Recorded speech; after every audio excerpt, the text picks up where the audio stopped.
നമസ്കാരം. ന്യൂസ് 18 പൊതുവേദിയിലേക്ക് സ്വാഗതം. ഇന്ന് വളരെ സുപ്രധാനപ്പെട്ട ഒരു വിഷയമാണ് പൊതുവേദി ചർച്ച ചെയ്യുന്നത്. വാട്സപ്പിലൂടെ മുത്തലാഖ് ചൊല്ലിയാൽ എന്ത് സംഭവിക്കും എന്ന് കാണാൻ കേരളം കാത്തിരിക്കുന്നു. ഈ നാടിൻ്റെ നിയമവ്യവസ്ഥ ആ വിഷയത്തെ വളരെ ഗൗരവത്തോടെ എടുക്കുമോ എന്നറിയാൻ ഈ നാട് ആഗ്രഹിക്കുന്നു.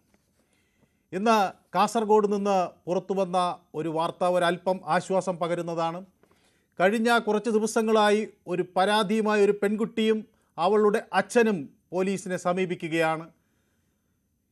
ഫോണിലൂടെ വാട്സപ്പിലൂടെ മുത്തലാഖ് ചൊല്ലിയ ആൾക്കെതിരെ നടപടി വേണം എന്നാണ് അവർ ആവശ്യപ്പെടുന്നത്. ആ ആവശ്യം പക്ഷേ ഇന്ന് അംഗീകരിക്കപ്പെട്ടിരിക്കുന്നു. ആ വിഷയം ആണ് ഇന്ന് പൊതുവേദി ചർച്ച ചെയ്യുന്നത്. എല്ലാവർക്കും പൊതുവേദിയിലേക്ക് സ്വാഗതം.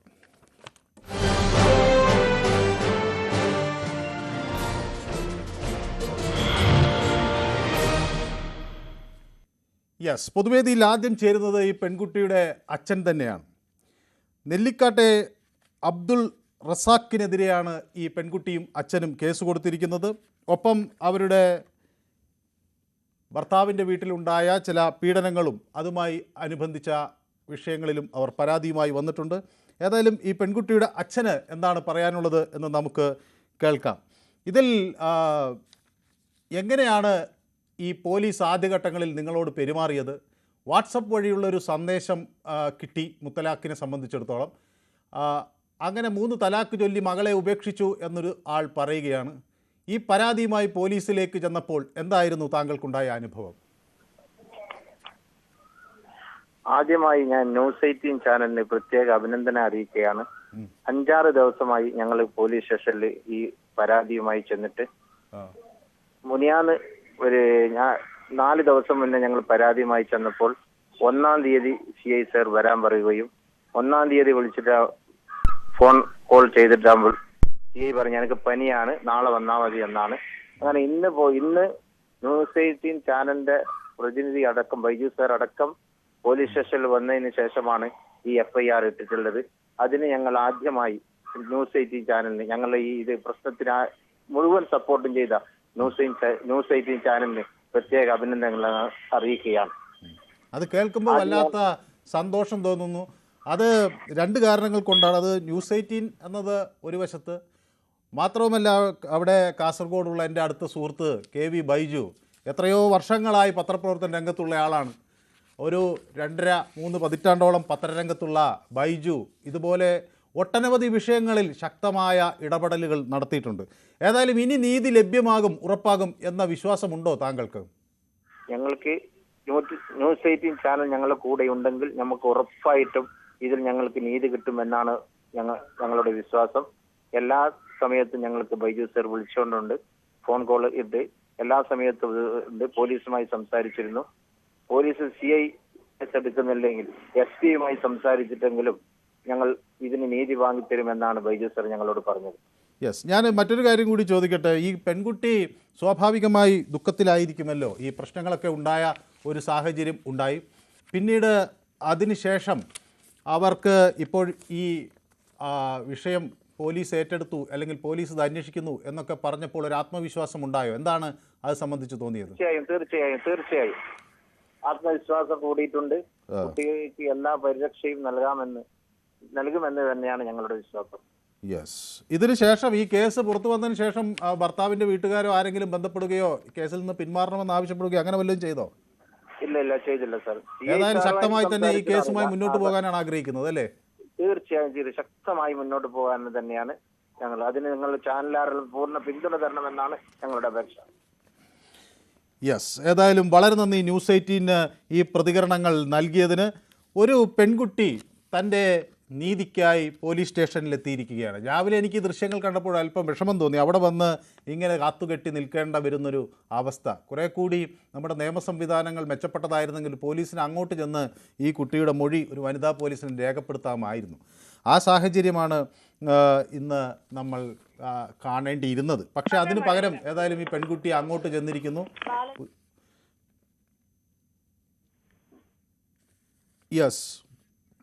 എന്നോടൊപ്പം ബാലകൃഷ്ണൻ എന്നൊരു പ്രേക്ഷകൻ വടകരയിൽ നിന്ന് നമുക്കൊപ്പം ചേരുന്നു. ശ്രീ ബാലകൃഷ്ണൻ, കേരളം വലിയ തോതിൽ എതിർത്തതാണ് ഈ മുത്തലാഖ് നിരോധന നിയമം. ഇന്ന് അത് ഒരു പെൺകുട്ടിക്ക്, ഇത് രണ്ടാമത്തെ സംഭവമാണ്. മുമ്പ് നേരത്തെ കോഴിക്കോട് ഒരാൾ അറസ്റ്റിലായിരുന്നു. രണ്ടാമത്തെ സംഭവമാണ്. ഈ വിഷയത്തിൽ ഈ കുട്ടിക്ക് ഒരു അല്പം നീതി കിട്ടും എന്ന് പ്രതീക്ഷിക്കാൻ വകയുണ്ടോ? മനു സാർ നമസ്കാരം. നമസ്കാരം.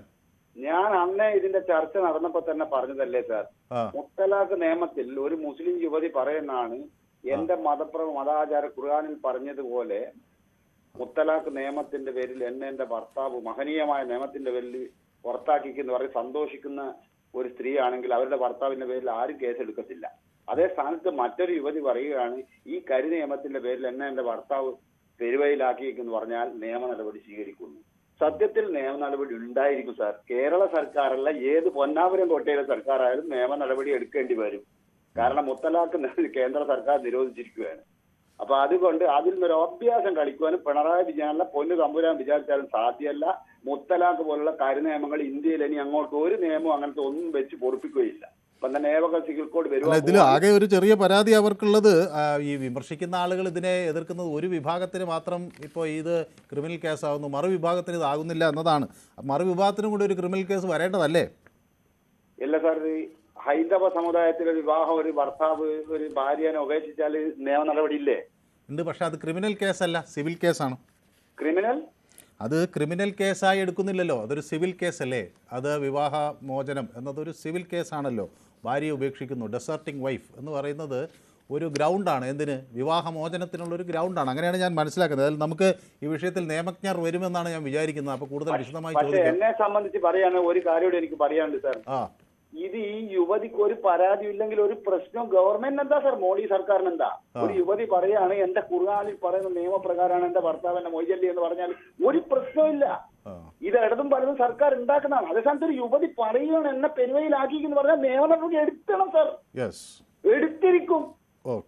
ഇല്ലെങ്കിൽ അത് നടപ്പാക്കുന്നില്ലെങ്കിൽ ഭരണഘടനയിൽ 356 ഉണ്ട്, കുഞ്ചിക്ക് പിടിച്ച് പുറത്താക്കുവാണ് എടുത്തു ചാടുന്നത്. അല്ലാതെ പിണറായി വിജയൻ കേന്ദ്ര സർക്കാർ 2 സഭയിൽ ഒപ്പിട്ട് രാഷ്ട്രപതി ഒപ്പിട്ട് ബില്ല് ഇവിടെ നടപ്പാക്കൂലെന്ന് പറയുന്നത് അതൊക്കെ വെറും മണ്ടത്തരങ്ങൾ പറയാ. വ്യക്തമാണ് താങ്കളുടെ അഭിപ്രായം. ഏതായാലും ശ്രീ ബാലകൃഷ്ണൻ വടകര നമ്മുടെ ഒരു സ്ഥിരം പ്രേക്ഷകനാണ്. മൊയ്തീൻ കുഞ്ഞ് കായംകുളത്ത് നിന്ന് നമുക്കൊപ്പം ചേരുന്നു. ശ്രീ മൊയ്തീൻ കുഞ്ഞ്, വലിയ തോതിൽ ചർച്ച ചെയ്തൊരു സംഗതിയാണ് നമ്മുടെ ഈ മുത്തലാഖുമായി ബന്ധപ്പെട്ട നിയമം, അഥവാ മുസ്ലിം വനിതകളുടെ പിന്നെ വിവാഹ അവകാശ സംരക്ഷണ നിയമം എന്ന് നമ്മൾ പറയുന്ന ഈ നിയമം. സ്വാഭാവികമായി താങ്കൾക്ക് എന്ത് തോന്നുന്നു? ഈ മുസ്ലിം women protection of rights on marriage bill 2019 അതിൻ്റെ ഗുണങ്ങൾ കേരളത്തിലും കാണിക്കുന്നു എന്നാണോ മനസ്സിലാക്കേണ്ടത്? നമസ്കാരം മനു. നമസ്കാരം. പിന്നെ ഈ വിഷയം ന്യൂസ് 8 കൊണ്ടുവന്നതിന് വളരെ വളരെ വളരെ അഭിനന്ദനം നിങ്ങൾ അർഹിക്കുന്നുണ്ട്. Thank you. ഇത് ഈ മുത്തലാഖ് ഇതെന്ന് പറയുമ്പോൾ ഒരു പെൺകുട്ടിയുടെ വിവാഹം മോചനം വേണമെങ്കിൽ അതിന് നിയമങ്ങളുണ്ട്. നിയമ രീതിയിൽ അത് ചെയ്യാനൊക്കത്തുള്ളൂ. ചുമ്മാതാണ്ട് ഫോൺ എടുത്ത് വെച്ച് വാട്സാപ്പിനകത്ത് ചൊല്ലിയെന്ന് വിചാരിച്ചാൽ അത് ഒരിക്കലും അത് മുത്തലാഖ് വിവാഹ ബന്ധം വേർപെടാൻ സാധ്യതയില്ല. യെസ്, വ്യക്തമാണ് താങ്കളുടെ അഭിപ്രായം. അതിൽ വളരെ നന്നായി. മൊയ്തീൻ കുഞ്ഞ് കായംകുളത്ത് നിന്നാണ് നമുക്കൊപ്പം ചേർന്നത്. ഗോളാന്തരം എന്നോടൊപ്പം ചേർന്നിട്ടുണ്ട് യൂട്യൂബിൽ. കുട്ടി ക്രിമിനലുകളെ കുറിച്ചുള്ള പരാതി എന്താ എടുക്കാത്തതെന്ന് ചോദിക്കുന്നുണ്ട്. നമുക്ക് അത് വളരെ വിശദമായി എടുക്കേണ്ട ഒരു വിഷയമാണ്. ഞാൻ അടുത്ത ദിവസം നമ്മൾ അതിലേക്ക് പോകും. ഇത് ഇന്നൊരു മറ്റൊരു സുപ്രധാന വിഷയം ആയതുകൊണ്ടാണ് കുറ്റവാളികളെ അല്ലെങ്കിൽ കുറ്റവാളികളെന്ന് നമ്മൾ അവരെ പറയാറില്ല. അവരുടെ ഒരു അവകാശം വെച്ച് നോക്കുമ്പോൾ children in conflict with law എന്നാണ് അവർ സാധാരണ പറയുന്നത്. നിയമവുമായി പൊരുത്തപ്പെട്ട് പോകാൻ കഴിയാത്ത കുട്ടികൾ എന്നാണ്. കുട്ടികളിൽ കുറ്റവാളികൾ ഇല്ല എന്നാണ് നമ്മൾ വിചാരിക്കുന്നത്. ഏതായാലും അതൊക്കെ അവരുടെ അത്തരം പ്രവണതകളെ തടയാനൊക്കെയുള്ള കൂട്ടായ ശ്രമങ്ങൾ ഉണ്ടാകണം എന്ന് തന്നെയാണ് നമ്മുടെ വിചാരം.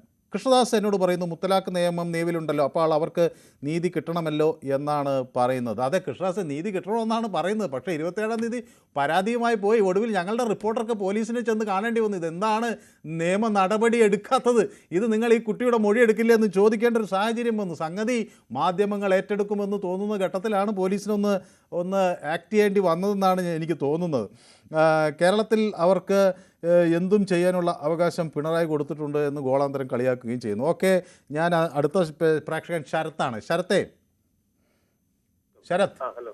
ശ്രീ ശരത്തിന് ഈ സാഹചര്യങ്ങളിൽ നമ്മുടെ നിയമ സംവിധാനം വളരെ ശക്തമായൊരു ഇടപെടൽ നടത്തും എന്ന് ഉറച്ച വിശ്വാസം ഉണ്ടോ? നമസ്കാരം. നമസ്കാരം. എനിക്ക് തോന്നുന്നത് കാലക്രമേണ ഓരോ നിയമങ്ങളും ഓരോ ഇത് ശക്തിയായി വന്നുകൊണ്ടിരിക്കുകയാണ്. കാരണം നേരത്തെ നമ്മൾ മുമ്പ് പല കാര്യങ്ങളും ചർച്ച ചെയ്തപ്പോഴും നമ്മൾ പറഞ്ഞിട്ടുണ്ട്, ഈ പഴയ കാലത്ത് നിന്നിട്ടുള്ള എല്ലാ സിസ്റ്റങ്ങളും മാറി ഇപ്പൊ പുതിയ നിയമവശത്തും പുതിയ രീതിയിലും കാലക്രമേണ എല്ലാത്തിലും മാറ്റം വരും. ഇപ്പൊ മൊബൈൽ വഴിയാണ് ഇങ്ങനെ ഒരു സംഭവം ഉണ്ടായെന്നാണ് ഞാൻ ഈ ചാനൽ വാർത്തയോട് കാണാൻ കഴിഞ്ഞത്. തീർച്ചയായിട്ടും അത് പിന്നെ അവിടെ ഇരുന്ന് വേറെ ഒരു നാട്ടിൽ ഇരുന്നു കൊണ്ട് ചെയ്യേണ്ട ഒരു കാര്യമല്ല. തീർച്ചയായിട്ടും നാട്ടിൽ വന്ന് കണ്ട് സംസാരിച്ച് കാര്യങ്ങളെല്ലാം പറഞ്ഞ് അത് അവസാനിപ്പിക്കേണ്ട ഒരു വിഷയമാണ്. അപ്പൊ മൊബൈൽ വഴി ഇങ്ങനെ ഒരു വന്നത് കൊണ്ടാണ് തീർച്ചയായിട്ടും അങ്ങനെ ഒരു പരാതി വന്നതാണ് എനിക്ക് തോന്നുന്നത്. എന്തായാലും കാലക്രമേണ എല്ലാത്തിലും മാറ്റം ഉണ്ടാവും എന്നാണ് എന്റെ പ്രതീക്ഷ. ഇത് വെറുതെ മൊബൈലിലൂടെ മുത്തലാഖ് ചൊല്ലുക മാത്രമല്ല കേട്ടോ, അതിന് മുമ്പേ ഈ കുട്ടി നേരിട്ട കൊടിയ പീഡനങ്ങളെപ്പറ്റി അവർ എഴുതി തയ്യാറാക്കിയ ഒരു പരാതി എൻ്റെ കയ്യിൽ ഇരിക്കുകയാണ്. ഞാൻ പിന്നെ അവരുടെ വ്യക്തിപരമായ ഒരുപാട് കാര്യങ്ങൾ ഇതിൽ നിന്ന് വെളിപ്പെടും എന്നുള്ളതുകൊണ്ട് പലതും വായിക്കാത്തതാണ്. എന്നോടൊപ്പം മറ്റൊരു പ്രേക്ഷകൻ ചേരുന്നത് ഗോപാലകൃഷ്ണൻ ചെർപ്പളശ്ശേരിയിൽ നിന്നാണ് അല്ലേ? അതെ. ശ്രീ ഗോപാലകൃഷ്ണൻ കുറേ കാലമായോ പൊതുവേദിയിലേക്ക് വിളിച്ചിട്ട്? ഇല്ല, ശ്രമിച്ചുകൊണ്ടിരിക്കുന്നത്. ഇടയ്ക്ക് കിട്ടും, ഇടയ്ക്ക് കിട്ടില്ല. അത് ശരി. ഞാൻ വിചാരിച്ചു പൊതുവേദിയിൽ മുമ്പ് ഒരിക്കൽ ഞാൻ വിളിച്ചപ്പോൾ നമ്മൾ സംസാരിച്ചു എന്ന് ഞാൻ വിചാരിക്കും. പിന്നീട് ഞാൻ കേട്ടില്ല, അപ്പം ഞാൻ വിചാരിച്ചു മറന്നുപോയി പൊതുവേദി. പൊതുവേദി ദിവസേന കാണുന്നുണ്ട് ഞാൻ. അത് സന്തോഷം. ശ്രീ ഗോപാലകൃഷ്ണന് എന്ത് തോന്നുന്നു? നമ്മൾ ഈ മുത്തലാഖിനെ നിയമത്തെ വലിയ ആശങ്കയോടുകൂടിയാണ് കണ്ടത്. ഇപ്പോഴത് വേണ്ടിയിരുന്ന ഒരു നിയമം തന്നെയാണെന്ന് കേരളത്തിന് ബോധ്യപ്പെട്ടു തുടങ്ങുകയാണോ? മുത്തലാഖ് ഇപ്പൊ സാറ് പറഞ്ഞ മാതിരി നിയമങ്ങൾ അനുശാസിക്കുന്നത് ഭാരതീയ സംഹിത പ്രകാരം, നിയമസംഹിത പ്രകാരം ഒരിക്കലും അംഗീകരിക്കാത്തൊരു കാര്യമാണത്. അവർക്ക് വേണ്ടതായിട്ടുള്ള ശിക്ഷ കിട്ടുന്നുള്ള കാര്യത്തിൽ യാതൊരു സംശയവുമില്ല. പിന്നെ ഇതൊക്കെ എത്ര അനാചാരങ്ങളാണ് അതൊക്കെ. അതൊന്നും അംഗീകരിക്കാൻ ഭാരതത്തിന്റെ നിയമങ്ങൾ ഒരിക്കലും സമ്മതിക്കുന്നില്ല. ഒരിക്കലും അത് അവരുടെ കാര്യങ്ങൾ ഒന്നാമത് പോലീസുകാരെ വാട്സപ്പ് മുഖാന്തരം ആയപ്പോ എന്താ അതിന് ചെയ്യേണ്ട നിയമപ്രകാരം എന്നുള്ളതൊന്നും അറിയായിട്ടൊന്ന് പരിഭ്രമിച്ചിട്ടുണ്ടാവാം. അത് ശരിയാണ്. പക്ഷെ നിയമം അനുശാസിക്കുന്ന രീതിയിലുള്ള കാര്യങ്ങൾ അവർക്ക് കിട്ടുന്നുള്ള കാര്യത്തിൽ യാതൊരു സംശയവുമില്ല. വ്യക്തമാണ് താങ്കളുടെ അഭിപ്രായം. ഷാനൂരെ, ഷാനൂരിന് ഈ കാസർഗോഡ് നടന്ന ഈ സംഭവം കണ്ടപ്പോൾ എന്താണ് അതിൽ നിന്ന് മനസ്സിലാകുന്നത്? നമ്മുടെ കേരളത്തിൽ ഇത് മുത്തലാഖിനെ സംബന്ധിച്ച ഈ വിഷയം ഗൗരവത്തിൽ എടുക്കേണ്ടേ നിയമ സംവിധാനങ്ങൾ? അല്ല, ഞാൻ മുത്തലാഖിനെ കുറിച്ച് കൂടുതൽ അഭിപ്രായം പറഞ്ഞില്ലെങ്കിലും ഒരു ഭാര്യ ഭർത്താവ് ബന്ധം എന്നുള്ളത് ഒരു വാട്സപ്പിലൂടെ ഒരു ലെറ്ററിലൂടെ അവസാനിപ്പിക്കേണ്ടത് അല്ല എന്നാണ് എന്റെ അഭിപ്രായം. ഈ മുത്തലാഖിന് തന്നെ 3 രീതിയുണ്ട്. സത്യത്തിൽ ഇസ്ലാമിക നിയമം അനുസരിച്ച് തലാഖ് പറയണം 3 പ്രാവശ്യം. ഈ 3 പ്രാവശ്യം തലാഖ് എന്ന് പറയുമ്പോൾ തന്നെ അതിനകത്തൊരുന്നുണ്ട്. തലാഖ് ചൊല്ലിയാൽ 3 മാസം ഈ പെൺകുട്ടി ഈ വധു ആ വരന്റെ വീട്ടിൽ താമസിച്ച് 3 മാസം അവർ തമ്മിൽ അങ്ങോട്ടും ഇങ്ങോട്ടും വീണ്ടും അഭിപ്രായ വ്യത്യാസം ഉണ്ടെങ്കിൽ വീണ്ടും തലാഖ് പറയാം. അതൊന്നും പറയാതെ സത്യത്തിൽ ഈ തലാഖ് നിയമം തന്നെ നമ്മുടെ നാട്ടിലെ അനുവദനീയമല്ല. അത് കേന്ദ്ര ഗവൺമെന്റിന്റെ നിയമമാണ്. ആ ഒരു നിയമം പാസാക്കിയാൽ ആ നിയമം നമ്മളെല്ലാവരും പിന്തുടരണം. അതിനകത്ത് അല്ല, ഇത് എനിക്ക് തോന്നുന്നു പല രാജ്യങ്ങളും ഇത് അവസാനിപ്പിച്ചിട്ടുണ്ടെന്നുള്ള. ഈജിപ്ത് ഇത് 1929 അവസാനിപ്പിച്ചൊരു നിയമമാണ്. സുഡാൻ ഇത് 1929 അവസാനിപ്പിച്ചു. നമ്മുടെ പാകിസ്ഥാൻ തൊട്ടടുത്ത് കിടക്കുന്ന രാജ്യം നമ്മുടെ ശത്രുവാണ് എന്ന് നമ്മൾ പറയും. സ്വാഭാവികമായി നമുക്ക് എപ്പോഴും പലതരത്തിലുള്ള പ്രശ്നങ്ങൾ ഉണ്ടാക്കുന്നൊരു രാജ്യമാണ്. ആ രാജ്യത്ത് പോലും 1956 ഇത് അവസാനിപ്പിച്ചു. മതത്തിന്റെ പേര് പറഞ്ഞ് രാജ്യമാക്കി പോയവരാണ്. 56 ഇത് ശരിയല്ലെന്ന് മനസ്സിലാക്കി തന്നെ. പക്ഷെ നമ്മളെ നാട്ടിലും ഇത് 2017 ഓഗസ്റ്റ് 22 അല്ല, ഞാനത് ആലോചിക്കുന്നത് വല്ലാതെ വൈകിപ്പോയെന്നാണ്. കാരണം ബംഗ്ലാദേശ് ഇത് 1972 ഉപേക്ഷിച്ചു. അല്ല, നമ്മൾ 17 മുത്തലാഖ് ബില്ല് കൊണ്ട് ഇതാക്കി. പക്ഷെ ഞാൻ പറയുന്നത് ഒരു ഭാര്യ ഭർത്താവ് ബന്ധം ഒരു വാട്സപ്പിലൂടെ ഒഴിവാക്കാനുള്ളതല്ലല്ലോ. നമ്മുടെ നാട്ടിൽ ഒരുപാട് കോടതികളും ഒരു കുടുംബ കോടതികളൊക്കെ ഉണ്ടല്ലോ. അങ്ങനെ എന്തെങ്കിലും പ്രശ്നങ്ങളുണ്ടെങ്കിൽ കോടതിയിൽ നിന്ന് തീരുമാനങ്ങൾ എന്തായാലും ഞാൻ ഇതിനോട് യോജിക്കുന്നില്ല. എനിക്ക് പറയാനുള്ളത് ഈ വാട്സപ്പിലൂടെ പ്രതീക്ഷയോടുകൂടി കുടുംബത്തിൽ മാതാപിതാക്കൾ ഒരു പുരുഷനെ കൈപിടിച്ചേൽപ്പിക്കുമ്പോൾ അതൊരു ദിവസം എത്രയും പെട്ടെന്ന് ഒരു വാട്സപ്പിലൂടെ ഞാൻ നിന്നെ അങ്ങ് ഉപേക്ഷിച്ച് കളഞ്ഞിരിക്കുന്നു എന്നുള്ള ആ പഴയ കാടത്തെ നിയമം ഉണ്ടല്ലോ, അതൊന്നും ഇനി ഉള്ള കാലം മുന്നോട്ട് പോകത്തില്ല. ഇത് പുതിയൊരു യുഗമാണ്. അതനുസരിച്ചുള്ള വ്യക്തമാണ് താങ്കളുടെ അഭിപ്രായം. അജയ് കുമാർ എന്നോട് പങ്കുചേരുന്നു. ശ്രീ അജയ് കുമാർ, താങ്കൾ ഈ വിഷയത്തിൽ എന്ത് ഇടപെടലാണ് സർക്കാരിൻ്റെ ഭാഗത്തുനിന്ന് ഉണ്ടാകും, അല്ലെങ്കിൽ വിദഗ്ധരുടെ അല്ലെങ്കിൽ നീതിന്യായ സംവിധാനത്തിൻ്റെ ഭാഗത്തു നിന്ന് ഉണ്ടാകും എന്ന് പറയുന്നത്?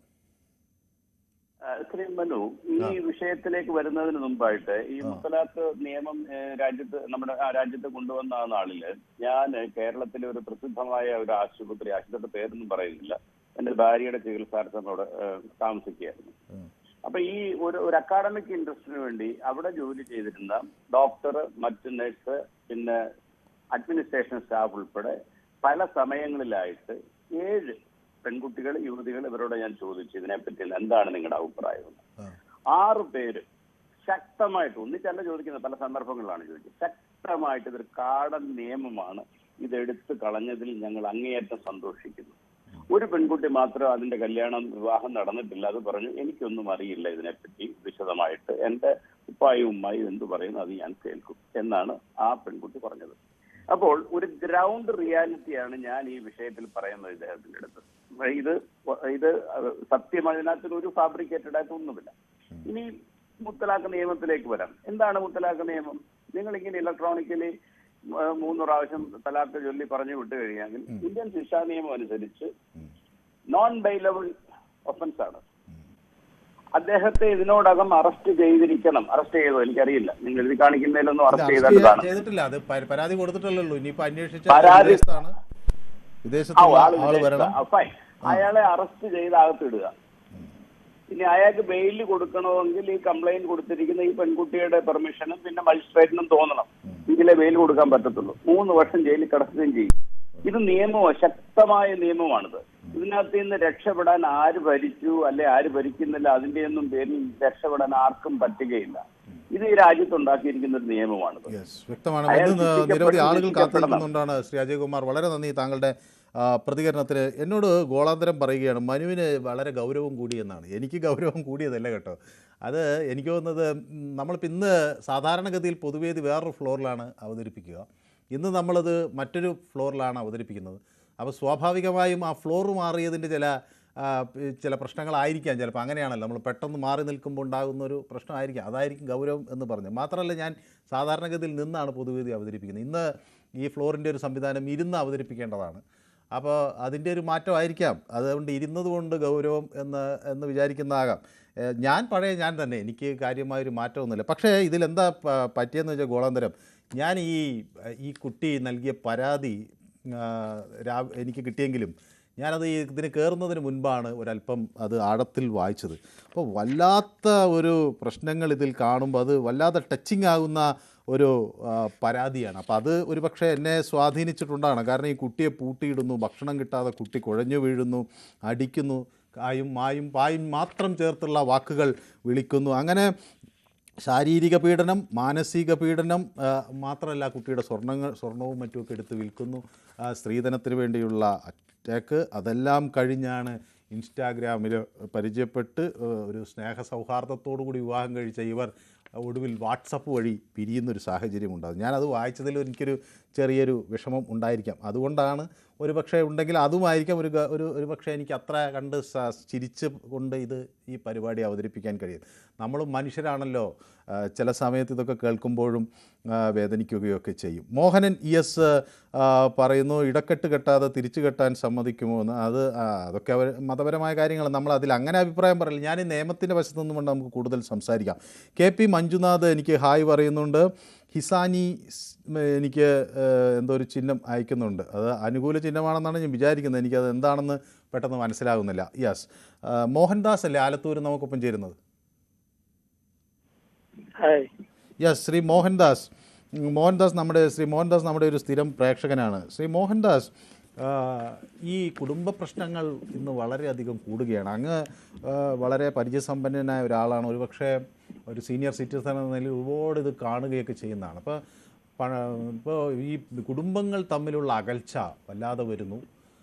പലപ്പോഴും അത് പണത്തിന് വേണ്ടിയാകുന്നു എന്നതാണ് ഒരു ഏറ്റവും ദുഃഖകരമായ കാര്യം. രണ്ടുപേർ തമ്മിൽ അഭിപ്രായ വ്യത്യാസമുണ്ടായവർ രണ്ട് വഴിക്ക് പോയി എന്നത് നമുക്ക് അത് സ്വാഭാവികമായി സംഭവിക്കുന്ന ഒന്നാണ് എന്ന് വിചാരിക്കാം.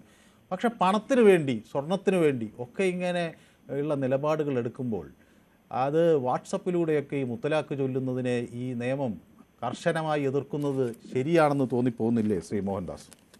തീർച്ചയായും സാമ്പത്തികം, ഈ സ്ത്രീധനം, ഇതൊക്കെ തന്നെയാണ് ഇതിന്റെ പ്രശ്നങ്ങൾ. പിന്നെ ഞാൻ മുസ്ലിം സമുദായം കൂടുതലുള്ള ഒരു പ്രദേശത്താണ് ഞാൻ താമസിക്കുന്നത്. അപ്പൊ എനിക്ക് എന്റെ ചെറുപ്പകാലം മുതൽ എനിക്കറിയാം, കാര്യങ്ങളൊക്കെ അറിയാം. എന്റെ കുറെ സുഹൃത്തുക്കൾ, കുടുംബങ്ങളൊക്കെ നല്ല ആൾക്കാരാണ്. അവരുടെ ആ കുടുംബങ്ങള് ഒരു കല്യാണത്തിന്, പെൺകുട്ടിയുടെ കല്യാണത്തിന് വേണ്ടി ഓടി നടക്കുന്നത് ഞാൻ ബാങ്കിലായിരുന്ന സമയത്തുണ്ട്. അവരുടെ കഷ്ടങ്ങൾ എനിക്ക് നല്ലോണം അറിയാം, ഒരുപാട് അറിയാം. അപ്പോ ഇന്നിപ്പോ ഈ വാട്സപ്പിലൂടെയും ഈ ഫേസ്ബുക്കിലും പരിചയപ്പെടുക, എന്നിട്ട് കല്യാണം കഴിക്കുക, അതിലൂടെ തന്നെ ചവിട്ടി പുറത്താക്കുക. എന്തൊരു വൈരുദ്ധ്യാത്മകത! അതുപോലെ തന്നെ ഈ വേറൊരു കാര്യം ഇതിന്റെ ഒരു പ്രേക്ഷകൻ പറഞ്ഞപ്പോൾ എനിക്ക് തോന്നിയത്, എന്റെ മുത്തശ്ശിമാരൊക്കെ പറഞ്ഞു കേട്ടിട്ടുണ്ട്, ഗുരുവായൂർ ആന മതിച്ചാല് കാരക്കാട്ട് തെങ്ങിനാണ് കുത്തുകയെന്ന്. എവിടെയെങ്കിലും ഏതെങ്കിലും പോലീസുകാർ ഒരു വിവരക്കേട് കാണിച്ചു കഴിഞ്ഞാൽ അങ്ങനെ അത് പിണറായി വിജയന്റെയും ആഭ്യന്തര വകുപ്പിന്റെയും തലയെ കൊണ്ടുവരും. എന്തൊരു കഷ്ടമാണ് അത്, വല്ലാത്തൊരു കഷ്ടം തന്നെയാണ്. അതെ അതെ, അത് കൃത്യമാണ്. കാരണം പോലീസ് ഇത് കുറെ കൂടി നിയമം പഠിച്ച് കർശനമായി ഇതിൽ ഇടപെടണം. പലപ്പോഴും നമ്മുടെ നാട്ടിലൊരു പോലീസിന് ഒരു ചെറിയൊരു പ്രശ്നമുണ്ട്. പോലീസുകാരെ എനിക്ക് വലിയ ഇഷ്ടമാണ്, ധാരാളം പോലീസുകാർ എനിക്ക് സുഹൃത്തുക്കളായുണ്ട്, എൻ്റെ കൂടെ പഠിച്ച നിരവധി ആളുകൾ പോലീസിലുണ്ട്, അല്ലാതെ പരിചയപ്പെട്ടവരുണ്ട്. പക്ഷേ ഈ കുടുംബ പ്രശ്നങ്ങളുമായി വരുമ്പോൾ പലപ്പോഴും പോലീസുകാർ അത് എങ്ങനെയെങ്കിലും അവരെ തമ്മിലൊന്ന് ബന്ധിപ്പിച്ച് പ്രശ്ന പരിഹാരം നടക്കുമോ എന്ന് ആദ്യം നോക്കും. അത് ഒരുപക്ഷെ അത് സ്വാഭാവികമായി നമ്മുടെ കുടുംബങ്ങളിലും ഒക്കെ ഇത് ആളുകൾ ചെയ്യുന്നതാണ്. പക്ഷേ അത് ചില സമയത്ത് പിന്നീട് വലിയ പ്രശ്നങ്ങളിലേക്ക് ചെന്ന് അവസാനിക്കുകയും ചെയ്യുന്നുണ്ട്. ഹിസാനി പറയുന്നത്, കുടുംബ പ്രശ്നം എനിക്കുമുണ്ട്, എൻ്റെ അമ്മയാണ് ഇപ്പോൾ മുഖ്യപ്രതി, ഇപ്പോൾ ഞങ്ങൾ ചെയ്യാൻ പോകുന്നത് തലാക്ക് പോവുകയാണെന്ന്. ഹിസാനി തലാക്ക് ചൊല്ലാൻ പോകുന്നു എന്നാണ് പറയുന്നത്. എങ്കിൽ അമ്മ എങ്ങനെയാണ് മുഖ്യപ്രതിയായത് എന്ന് എനിക്കറിയില്ല. അതൊക്കെ പരമാവധി ഇത് പരിഹരിച്ച് തീർക്കാൻ ശ്രമിച്ചാൽ നല്ലത്. അല്ലെങ്കിൽ സന്തോഷത്തോടുകൂടി രണ്ടുപേരും പിരിയുന്നത് അതായിരിക്കും. ഈ അക്രമം ഉണ്ടാക്കാതെ അല്ലെങ്കിൽ ആ പരസ്പരം കലഹിക്കാതെ പിരിയുന്നതാണ് നല്ലത്. ഒത്തുപോകാൻ കഴിയുന്നില്ലെങ്കിൽ ഞാനും ഫേസ്ബുക്കിലൂടെ വിവാഹിച്ച് പ്രണയം കഴിച്ചതാണ്, ഇപ്പോൾ പിരിയാൻ പോകുന്നതെന്ന്. ഓക്കെ, പിരിയാതിരിക്കണം എന്നാണ് നമുക്ക് പറയാനുള്ളത്. പക്ഷേ ഓക്കെ, മദ്യപാനം ഓവറാണ് ഭർത്താവിനെന്നാണ്. മദ്യപാനം ഒരു രോഗമാണ് കേട്ടോ. അത് മദ്യപാനം അവരെ നമുക്ക് ഒരു ഡി അഡിക്ഷൻ സെൻറ്ററിൽ കൊണ്ടുപോയി ട്രീറ്റ് ചെയ്താൽ അവർക്കത് മാറാവുന്നതേ ഒരു സാഹചര്യമാണ്. അപ്പോൾ ഈ മദ്യം തലയ്ക്ക് പിടിച്ച ആളുകൾ അല്ലെങ്കിൽ അമിതമായി മദ്യപാനം ഉണ്ടാക്കിയതിന് ശേഷം ചില പ്രശ്നങ്ങളൊക്കെ ഉണ്ടാക്കും. ഇതൊക്കെ എന്നോട് ഹിസാനി പറയുന്നതാണ്. അപ്പോൾ ഹിസാനിയോട് എനിക്ക് പറയാനുള്ളത്, ഈ മദ്യപാനമാണ് ഭർത്താവിൻ്റെ പ്രശ്നമെങ്കിൽ അവരെ ചികിത്സിക്കുക. അതിന് ഇന്ന് നാട്ടിൽ ഒട്ടനവധി അതിനുള്ള സംവിധാനങ്ങളുണ്ട്. അപ്പോൾ ആ സംവിധാനങ്ങൾ പ്രയോജനപ്പെടുത്തുക. എന്നിട്ട് പലപ്പോഴും ഈ യഥാർത്ഥത്തിൽ ഉള്ള ആളുകളല്ലേ മദ്യപിച്ച് കഴിയുമ്പോൾ ആളുകളുടെ സ്വഭാവം മാറുന്ന രീതി നമ്മൾ കാണുന്നുണ്ട്. അപ്പോൾ അവർ യാഥാർത്ഥ്യത്തിലേക്ക് അവർക്ക് മടങ്ങി വരാൻ അത് കഴിയും. അങ്ങനെയൊക്കെ ശ്രമിക്കുമെങ്കിൽ നല്ലത്. അല്ലെങ്കിൽ നിങ്ങളുടെ കുടുംബജീവിതമാണ്, അതിൽ പ്രത്യേകിച്ചൊരു അഭിപ്രായം പറയാൻ പൊതുവേദിക്കാകില്ല. ഓക്കെ, അച്യുതൻ കോഴിക്കോട് നിന്നാണ് വിളിക്കുന്നത്. ശ്രീ അച്യുതൻ, പൊതുവേദിയിലേക്ക് വിളിച്ചിട്ട് കുറച്ച് ദിവസമായി അല്ലേ? എന്ത് പറ്റി ശ്രീ അച്യുതൻ, തിരക്കിലാണോ? തിരക്കിലൊന്നല്ല, ഞാൻ പിന്നെ വിളിക്കാലോ ശ്രീ അച്യുതൻ, ഈ മുത്തലാഖ് നിയമം നടപ്പിൽ വന്നത് ആദ്യം അതിലൊരു കേസ് കേരളത്തിൽ രജിസ്റ്റർ ചെയ്യുന്നത്, ആദ്യത്തെ കേസ് രജിസ്റ്റർ ചെയ്യുന്ന ഉത്തരേന്ത്യയിലാണ്, ഹിമാചൽ പ്രദേശിലാണെന്നാണ് ഞാൻ മനസ്സിലാക്കുന്നത്. കേരളത്തിൽ അത് ആദ്യം രജിസ്റ്റർ ചെയ്ത് EK ഉസ്മാൻ എന്നൊരാൾക്കെതിരെയാണ്. അത് കോഴിക്കോടാണ്. അതെ, അതിലിപ്പോ എനിക്കെന്താ പറയാനുള്ളത് അറിയോ? ഇതിപ്പോ നിങ്ങളിങ്ങനെ ചർച്ച നടത്തണോ, TV കാണിക്കണൊക്കെ നല്ല കാര്യം, എത്രയോ നല്ല കാര്യം. പക്ഷെ ഇത് ഒരു മതപണ്ഡിതന്മാരെ വെച്ചിട്ട് ഒരു സംഭാഷണങ്ങൾ നടത്തേണ്ടി, മതപണ്ഡിതന്മാരെ വെച്ച് ചർച്ച നടത്തണം. എന്നാലേ ഇതിനെ പറ്റിയിട്ട് ഓരോ ഉള്ളിലുള്ളത് കൊണ്ട് വരുള്ളൂ. ഈ മുത്തലാഖ് എന്ന് പറഞ്ഞാലും ശരിയാവില്ല. ഇന്ത്യയിൽ ജീവിക്കുന്ന എല്ലാ മതന്മാർക്കും ഏക സിവിൽ കോഡായി മാറണം, എന്നാലും മുത്തലാഖ് ഉണ്ടാവില്ലല്ലോ, അല്ലേ? അല്ല, മതപണ്ഡിതർക്ക് ഇതിൽ ഒരു പക്ഷേ മതപരമായ ഒരു അഭിപ്രായമേ പറയാൻ കഴിയും. മതം എപ്പോഴും നിയമവുമായി പൊരുത്തപ്പെട്ടു പോകണം എന്നില്ല. ഞാനും ഒരു മതവിശ്വാസിയാണ്. പക്ഷേ അത് നിയമം മതത്തിന് മുകളിൽ നിൽക്കുന്നിടത്തെല്ലാം ഞാൻ നിയമത്തെയാണ് അനുസരിക്കുന്നത്. എൻ്റെ രാജ്യത്തിൻ്റെ കാര്യങ്ങൾ മതത്തിന് മുകളിൽ വരുമ്പോൾ ഞാൻ എൻ്റെ രാജ്യത്തിൻ്റെ കാര്യമാണ് അനുസരിക്കുന്നത്. ആ നിലപാടാണ് എനിക്കുള്ളത്. എല്ലാവർക്കും അങ്ങനെയാണോ എന്ന് എനിക്കറിയില്ല. പൊതുവെ അങ്ങനെ ആയിരിക്കും എന്നാണ് ഞാൻ വിചാരിക്കുന്നത്. പക്ഷേ മതപണ്ഡിതർ പലപ്പോഴും ഈ നിയമത്തെക്കുറിച്ചുള്ള അവരുടെ അറിവില്ലായ്മ, അവർ പലപ്പോഴും പല കാര്യങ്ങളെയും അങ്ങ് ഏറ്റുപിടിക്കാൻ അവർ അതിന് തയ്യാറാകുന്നത് നമുക്ക് കാണാൻ കഴിയും. ഏതായാലും അതാണ് പറയണത്. അതിന് ഏക സിവിൽ കോഡ് നിയമം ഇവിടെ പാർലമെന്റ് അനുവദിച്ചിട്ട് എല്ലാവർക്കും ഒരേ മാതിരി ആയില്ലേ? ഏതായാലും ഈ ധാരാളം മതപണ്ഡിതരുള്ളതാണല്ലോ ഇറാഖും സിറിയയും മലേഷ്യയും ഒക്കെ. ഇറാഖ് ഇത് 1959 ഈ പരിപാടി അവസാനിപ്പിച്ചു. സിറിയ 1953 അവസാനിപ്പിച്ചു. മലേഷ്യ 1969 അവസാനിപ്പിച്ചു. ബംഗ്ലാദേശ് 72, പാകിസ്ഥാൻ 59. രാജ്യങ്ങളുടെ പട്ടിക ഞാൻ വെറുതെ ഇങ്ങനെ എടുത്തു നോക്കിയതാണ്. അപ്പോൾ Morocco, Qatar, UAE, Tunisia, Libya, ഒരു രാജ്യത്തും ഇത് ആർക്കും താല്പര്യമില്ലാത്തൊരു കാര്യമാണ്. നമ്മളിതെങ്ങനെ ഏറ്റുപിടിച്ചുകൊണ്ട് നടക്കേണ്ട കാര്യമുണ്ടോ എന്നാണ് മുത്തലാഖ്. ഓക്കെ, ശരി, സന്തോഷം. സന്തോഷ് കോഴിക്കോട് നിന്ന് എന്നോടൊപ്പം ചേരുന്നുണ്ട്. സന്തോഷ്. ഞാൻ കാസർഗോഡ്. കാസർഗോഡ് തൃക്കരിപ്പൂരിൽ നിന്നാണ് സന്തോഷ് അല്ലേ? ചെറുവത്തൂർ. അതാണ് സാർ. ഈ നമ്മുടെ ഒരു 55 വയസ്സുള്ള ഒരു സ്ത്രീ കുളുമണലിൽ പോയി ഉല്ലസിക്കാൻ പോയപ്പം ഈ മൈക്കെടുത്ത് പ്രസംഗിച്ച പണ്ഡിതന്മാരും പാമരന്മാരും എവിടെ പോയി സാർ? ആരും ഇല്ലേ? ഇതൊക്കെ നിയന്ത്രിക്കാൻ ഒരു ഇത് വേണ്ടേ? ഇപ്പൊ കേക്ക് കുട്ടിയുടെ ബർത്ത്ഡേക്ക് കേക്ക് മുറിക്കുമ്പോഴത്തേക്ക് ഭർത്താവിനോട് പറഞ്ഞില്ല എന്ന് പറഞ്ഞാൽ അതിന് മുത്തലാഖ് വെല്ലുക. ഇതൊക്കെ സ്നേഹബന്ധമില്ലായ്മ ഉണ്ടല്ലോ. ഇതിലെന്താണ് കുഴപ്പമെന്നുള്ളത്? ആ പെൺകുട്ടിയെ ഇപ്പൊ 22 വയസ്സാകണ്ടല്ലോ എന്ന് പറഞ്ഞു. ആ പെൺകുട്ടിയുടെ 20 പവൻ സ്വർണവും അടിച്ചു മാറ്റി. ആ സ്വർണം നീ എനിക്ക് ഇങ്ങോട്ട് വിറ്റിട്ട് അയച്ചതാ, ഞാൻ നിന്നെ അങ്ങോട്ട് കൊണ്ടുപോകാനാ പറഞ്ഞത്, UAE അല്ലേ? എന്നിട്ട് ഇപ്പെന്ന് വെച്ചാൽ എല്ലാം മൊബൈൽ യുഗമാണ്. ഇൻസ്റ്റയിലൂടെ പരിചയപ്പെടുന്ന, വാട്സപ്പിലൂടെ മുത്തലാഖ് വെല്ലുന്നു. ഈ സാധനം ദുരുപയോഗം ചെയ്യുന്നത് കൊണ്ട് തന്നെയാണ് ഈ കുടുംബങ്ങളെല്ലാം നശിക്കുന്നത്. ഏത് കാര്യത്തിൽ, ഈ മുത്തലാഖിന്റെ കാര്യത്തിൽ മാത്രമല്ല. ഒരു രക്ഷിതാക്കൾക്ക് കുട്ടികളെ നിയന്ത്രിക്കാൻ പോലും പറ്റാത്തത് കാരണം ഈ മൊബൈൽ കൊണ്ടാണ്. കാരണം രക്ഷിതാക്കൾ ആദ്യം മൊബൈൽ താഴ്ത്തി വെച്ചാലല്ല കുട്ടികളെ നിയന്ത്രിക്കാനാവുള്ളൂ. രാവിലെ മുതൽ വൈകുന്നേരം വരെ, ഇന്നത്തെ കാലത്ത് ഏതെങ്കിലും ഒരാൾ എണീറ്റ് കഴിഞ്ഞാൽ മൊബൈൽ നോക്കാതെ അടുക്കളയിലോട്ട് പോകാത്ത ആൾക്കാർ വരെയാണ് ഇപ്പോൾ ഉള്ളത്. രാവിലെ എണീച്ചാൽ ആദ്യം നോക്കുന്നത് മൊബൈലിലാണ്. ഗുഡ് മോർണിംഗ് അയക്കണം, ഗുഡ് നൈറ്റ് അയക്കണം, എന്നിട്ട് ഇതൊക്കെ ഉള്ളു. പണ്ട് കാലത്ത് ഈ ഇതേപോലെയുള്ള ആൾക്കാരുള്ളതല്ലേ? ആരെങ്കിലും ഇത് ഇങ്ങനെ ദുരുപയോഗം ചെയ്തിട്ടുണ്ടോ? വ്യക്തമാണ് താങ്കളുടെ അഭിപ്രായം. ജയകുമാർ പൊതുവേദിക്കൊപ്പം ചേർന്നിട്ടുണ്ട്. ജയകുമാർ പറയുന്നു, ന്യൂസ് 18 ഇടപെടലിന് ശേഷമാണല്ലോ പോലീസ് കേസെടുത്തത്, അതാണ് കേരളത്തിൻ്റെ അവസ്ഥ എന്നാണ്. അങ്ങനെയല്ല, ഇത് പലപ്പോഴും ഈ കുടുംബ പ്രശ്നങ്ങളിൽ കേസെടുക്കാൻ പോലീസ് അവരിത് തമ്മിൽ പരിഹരിച്ചു പോവുകയാണെങ്കിൽ പരിഹരിച്ചു പോകട്ടെ എന്ന് വിചാരിക്കുന്നത് കൊണ്ട് പലപ്പോഴും ഇത് വൈകുന്നു എന്നാണ് ഞാൻ മനസ്സിലാക്കിയത്. ഏതായാലും അത് കർശനമായൊരു നീക്കം എന്ന നിലയിൽ നടന്നിട്ടുണ്ട്. സെബാസ്റ്റ്യൻ ചിറമേൽ പറയുന്നു, 50 കൊല്ലം കഴിഞ്ഞാൽ ഒരു മതവും ഉണ്ടാവില്ല എന്നാണ് പറയുന്നത്. എല്ലാ മതത്തെയും മുത്തലാഖ് ചെയ്യും എന്നാണ് പറയുന്നത്. സെബാസ്റ്റ്യൻ ചിറമേൽ, ഇത് ഞാൻ ചെറിയ കുട്ടിയായിരിക്കുമ്പോൾ ആളുകൾ പറഞ്ഞിരുന്നത് 50 വർഷം കഴിഞ്ഞാൽ ഒരു മതവും ഉണ്ടാകില്ല എന്നാണ്. എനിക്കിപ്പോൾ ഏതാണ്ട് 50 വയസ്സായി. ഇപ്പോൾ മതം കൂടിയതായിട്ടാണ് തോന്നുന്നത്. അന്ന് എൻ്റെ നാട്ടിൽ ഇത്ര മതമോ മതവെറികളോ ഒന്നും ഉണ്ടായിരുന്നില്ല. അപ്പോൾ അത് നമ്മൾ പലപ്പോഴും വിചാരിക്കുന്നതല്ല 50 വർഷം കഴിഞ്ഞാൽ സംഭവിക്കുന്നത്. അന്ന് എല്ലാവരും പറഞ്ഞ അങ്ങനെയാണ്, 50 വർഷത്തിൽ ശാസ്ത്രത്തിൻ്റെ പുരോഗതി ശക്തമായി വ്യാപിക്കുമ്പോൾ മതങ്ങളെല്ലാം അസ്തമിക്കുമെന്നാണ്. പക്ഷെ അന്ന് ഒരുപാട് ഈ പുസ്തകങ്ങൾ ഒക്കെ ഉണ്ടായിരുന്നു. പല കുട്ടികളും ഒക്കെ ചെറുപ്പത്തിൽ അതൊക്കെ വായിക്കാൻ ഞങ്ങളൊക്കെ ശ്രമിച്ചിരുന്നു. അപ്പോൾ നിരീശ്വരവാദത്തെ സംബന്ധിച്ചൊക്കെ. അപ്പോൾ അങ്ങനെയൊക്കെയുള്ള ആൾക്കൂട്ടം അതൊക്കെ അത് പറഞ്ഞിരുന്നു. പക്ഷേ ഇന്ന് സാഹചര്യം മാറുന്നു. എന്നാൽ ശാസ്ത്രം പഠിച്ചവരും ബയോളജി പഠിച്ചവരും ഒക്കെ ഇന്ന് കൂടുതൽ വിശ്വാസികളായി വരുന്നു എന്നതാണ് ശരി. ഓക്കെ, എനിക്ക് ഹസീനി എനിക്ക് ഒരു നല്ല സന്ദേശം അയച്ചിട്ടുണ്ട്. ഞാൻ പറഞ്ഞത് ശരിയാണ് എന്ന് ഹസീനി പറയുന്നു. ഓക്കെ, ഹസീനിക്ക് എല്ലാവിധ ആശംസകളും നേരുന്നു. അവർക്ക് അവരുടെ പ്രശ്നങ്ങൾ പരിഹരിക്കാൻ കഴിയട്ടെ. സെബാസ്റ്റ്യൻ ചിറമേൽ പറയുന്നു, കുറ്റം പിണറായിക്ക് എന്ന് പറയരുത് എന്ന് പറയുന്നു. ഓക്കെ, ദീപു എന്നോടൊപ്പം തിരുവനന്തപുരത്ത് നിന്ന് ചേരുന്നു. ദീപു, ഇത് ഒരു സിവിൽ ഡിസ്പ്യൂട്ടായി അവസാനിക്കേണ്ട ഒരു കേസ് ആണ് ക്രിമിനൽ കേസാകുന്നതെന്നാണ് മുത്തലാഖിനെ സംബന്ധിച്ച് വലിയ പരാതിയായി വരുന്നത്. ഇവിടെ ഈ പർട്ടിക്കുലർ കേസിൽ ഇത് രക്ഷയാകുന്നു എന്ന് കരുതാനാകുമോ? അല്ല, ഇതിനകത്ത് മനു നേരത്തെ പറഞ്ഞതുപോലെ തന്നെ ഇത് ക്രിമിനൽ കേസായിട്ട് വന്നിരിക്കുകയാണ്. ക്രിമിനൽ കേസ് ആകുന്നത് നമ്മുടെ നാട്ടില് കേന്ദ്ര സർക്കാർ ഉണ്ടാക്കിയ നിയമം അനുസരിച്ചാണ് ക്രിമിനൽ കേസ് ആകുന്നത്. അതായത് മുത്തലാഖ് നേരത്തെ തന്നെ എന്റെ അറിവനുസരിച്ചാണെങ്കിൽ മനുവിന് തിരുത്താം, ഈ സുപ്രീം കോടതി തന്നെ നേരത്തെ ഈ മുത്തലാഖ് നിരോധിച്ചിട്ട് സർക്കാരിന്റെ അടുത്ത് നിയമം ഉണ്ടാക്കാൻ പറഞ്ഞതിനനുസരിച്ചാണ് നിയമം ഉണ്ടാക്കിയതെന്നാണ് എനിക്ക് തോന്നുന്നത്. അങ്ങനെയല്ല? അതെ, അത് ഇത് ഈ ട്രിപ്പിൾ തലാഖിനെ സംബന്ധിച്ച് ഷാബാനോ കേസ് തൊട്ട് വരികയാണല്ലോ തർക്കം, മെയിൻ്റനൻസ്. അത് പിന്നെ അതിന് മുന്നേ കോടതി വിധി വന്നു 2017 നിയമം ഉണ്ടാക്കാൻ. കോടതി തന്നെ രാജ്യത്തെ പ്രമുഖ രാഷ്ട്രീയ പ്രസ്ഥാനങ്ങളും ബാക്കി എല്ലാവരും ഈ മുത്തലാഖിനെ എതിർത്തുകൊണ്ടും സുപ്രീം കോടതി തന്നെ മുത്തലാഖ് അനുവദനീയമല്ലെന്ന് പറയുകയും പിന്നീട് കേന്ദ്ര സർക്കാരാണ് അത് ക്രിമിനൽ നിയമമായിട്ട് പ്രഖ്യാപിച്ചത്. ആ ക്രിമിനൽ നിയമത്തെയാണ് എല്ലാവരും അതിനെ എതിർക്കുന്നത്. എന്തുകൊണ്ട് മറ്റുള്ള ആൾക്കാര് ക്രിമിനൽ നിയമമാകുന്നില്ല, എന്താ ഈ ഒരു മതത്തിന് മാത്രം ക്രിമിനൽ നിയമം ആകുന്നു എന്നുള്ളതാണ്.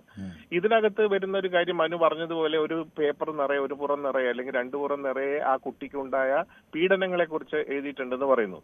അത് ഗാർഹിക പീഡനമാണ്, അത് ക്രിമിനൽ കുറ്റമാണ്. അത് ഏത് മതം ചെയ്താലും, ഏത് മതത്തിൽപ്പെട്ടവർ ചെയ്താലും, ജാതിയിൽപ്പെട്ടവർ ചെയ്താലും, മതമില്ലാത്തവൻ ചെയ്താലും ഇത് ക്രിമിനൽ കുറ്റമാണ്. അപ്പൊ ഏതെങ്കിലും ഒരു മുത്തലാഖും ഇതും തമ്മിൽ നമുക്ക്, അല്ലെങ്കിൽ മുത്തലാഖ് എന്നല്ല, അത് ഏതെങ്കിലും മതവുമായിട്ട് ബന്ധിക്കേണ്ട കാര്യമില്ല. ഇവിടെ പല ആൾക്കാരും വന്ന് സംസാരിക്കുന്നത് ഇത് ഏതെങ്കിലും മതത്തിന്റെ ഒരു വിഷയമായിട്ട് സംസാരിക്കുന്നത് ശരിയല്ല, അത് തെറ്റാണ്. മാത്രവുമല്ല മുത്തലാഖ് നമ്മുടെ സുപ്രീം കോടതി തന്നെ നിരോധിച്ചിട്ടുള്ളതാണ്, കേന്ദ്ര സർക്കാർ ഇതാക്കിയിട്ടുള്ള. അങ്ങനെ ഇതിൽ പക്ഷേ വാട്സപ്പിലൂടെ ഈ മുത്തലാഖ് ചൊല്ലിയിട്ടുണ്ട്. അല്ല, അത് തന്നെ, അത് അനുവദനീയം, അത് ഇൻവാലിഡ് അല്ലേ, അത് വാലിഡ് അല്ലല്ലോ. അങ്ങനെ ഒരു പിന്നെ വിവാഹമോചനം നടക്കുന്നേ ഇല്ല. അയാൾക്ക് ഒരിക്കലും അങ്ങനെ ചെയ്യാൻ കഴിയില്ല ഇന്ത്യയിൽ. അങ്ങ് തന്നെ പറഞ്ഞു മുസ്ലിം രാജ്യങ്ങളിൽ പലയിടത്തും ഇത് നിരോധിച്ചിട്ടുണ്ടെന്ന് പറഞ്ഞു. ഇന്ത്യയിലാണ് ഇപ്പൊ നേരത്തെ തന്നെ സുപ്രീം കോടതി നിരോധിച്ചിട്ടല്ല, കേന്ദ്ര സർക്കാർ നിരോധിച്ചിട്ടുള്ള. കേന്ദ്ര സർക്കാർ അതിനൊന്നുകൂടെ വികൃതമാക്കി എന്നുള്ളതേ ഉള്ളൂ. ഈ ഇന്ത്യയിൽ തന്നെ പ്രമുഖരായിട്ടുള്ള നമ്മുടെ രാജ്യം നയിക്കുന്ന നേതാക്കളെല്ലാം ഭാര്യയെ ഉപേക്ഷിച്ചിട്ടില്ലേ? ആ ഉപേക്ഷിച്ച പോലും ചെയ്യാതെ ജീവിക്കുന്നില്ലേ? അതിനെ ആരെങ്കിലും എന്തെങ്കിലും പറയുന്നുണ്ടോ? അപ്പൊ എന്തെല്ലാം കാര്യങ്ങൾ നടന്നു. ഇപ്പൊ തന്നെ ഗാർഹിക പീഡനം അനുസരിച്ച് ഈ പറയുന്ന പിന്നെ ആ MVDയിൽ ജോലി ചെയ്യുന്ന ഒരാള്, പിന്നെ അതേപോലെ പാമ്പിനെ കൊല്ലിക്കാൻ നോക്കിയ ആള്, ഇതൊക്കെ ഏതെങ്കിലും മതത്തിന്റെ വെച്ചിട്ടാണോ നമ്മൾ ചർച്ച ചെയ്യുന്നത്? അങ്ങനല്ല. പക്ഷെ ഈ കാര്യത്തെ മതവുമായി ബന്ധപ്പെട്ടാൽ രാജ്യത്ത് ഇൻവാലിഡ് ആയിട്ട് ഒരു കാര്യത്തെ ഒരാൾ ചെയ്തു കഴിഞ്ഞാൽ അത് ഏത് നിലയ്ക്കാണ് എടുക്കേണ്ടത് ആ നിലയ്ക്ക് എടുക്കണം. പക്ഷെ ഒരു വിവാഹമോചനത്തെ ഈ പറയുന്ന രീതിയിൽ ക്രിമിനൽ കുറ്റമായി കാണുന്നത്, കൊണ്ടുവരുന്നത് ഒരു മതത്തെ പീഡിപ്പിക്കാൻ തന്നെയാണെന്നാണ് എന്റെ ഒരു കമന്റ്. Thank you. വ്യക്തമാണ് താങ്കളുടെ അഭിപ്രായം. മൊയ്തീൻ കുഞ്ഞ് എന്നോടൊപ്പം ചേരുന്നത് കായംകുളത്ത് നിന്നാണ് അല്ലേ? യെസ്, ഞാൻ അതിലേക്കൊക്കെ വരാം. ഒരു ചെറിയ ഇടവേള എനിക്ക് അനിവാര്യമായത് കൊണ്ടാണ് ഷോർട്ട് ബ്രേക്ക്.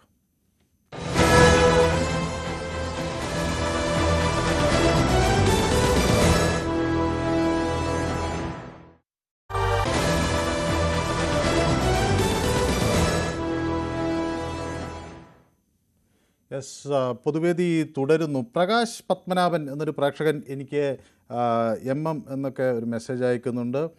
ഓക്കെ, ഒപ്പം ജയകുമാർ പോലീസിനെ വിളിച്ച് ചർച്ചയ്ക്ക് ഇരുത്തണ്ടേയിരുന്നില്ലേ എന്ന് ചോദിക്കുന്നുണ്ട്. ഓക്കെ, നോക്കാം.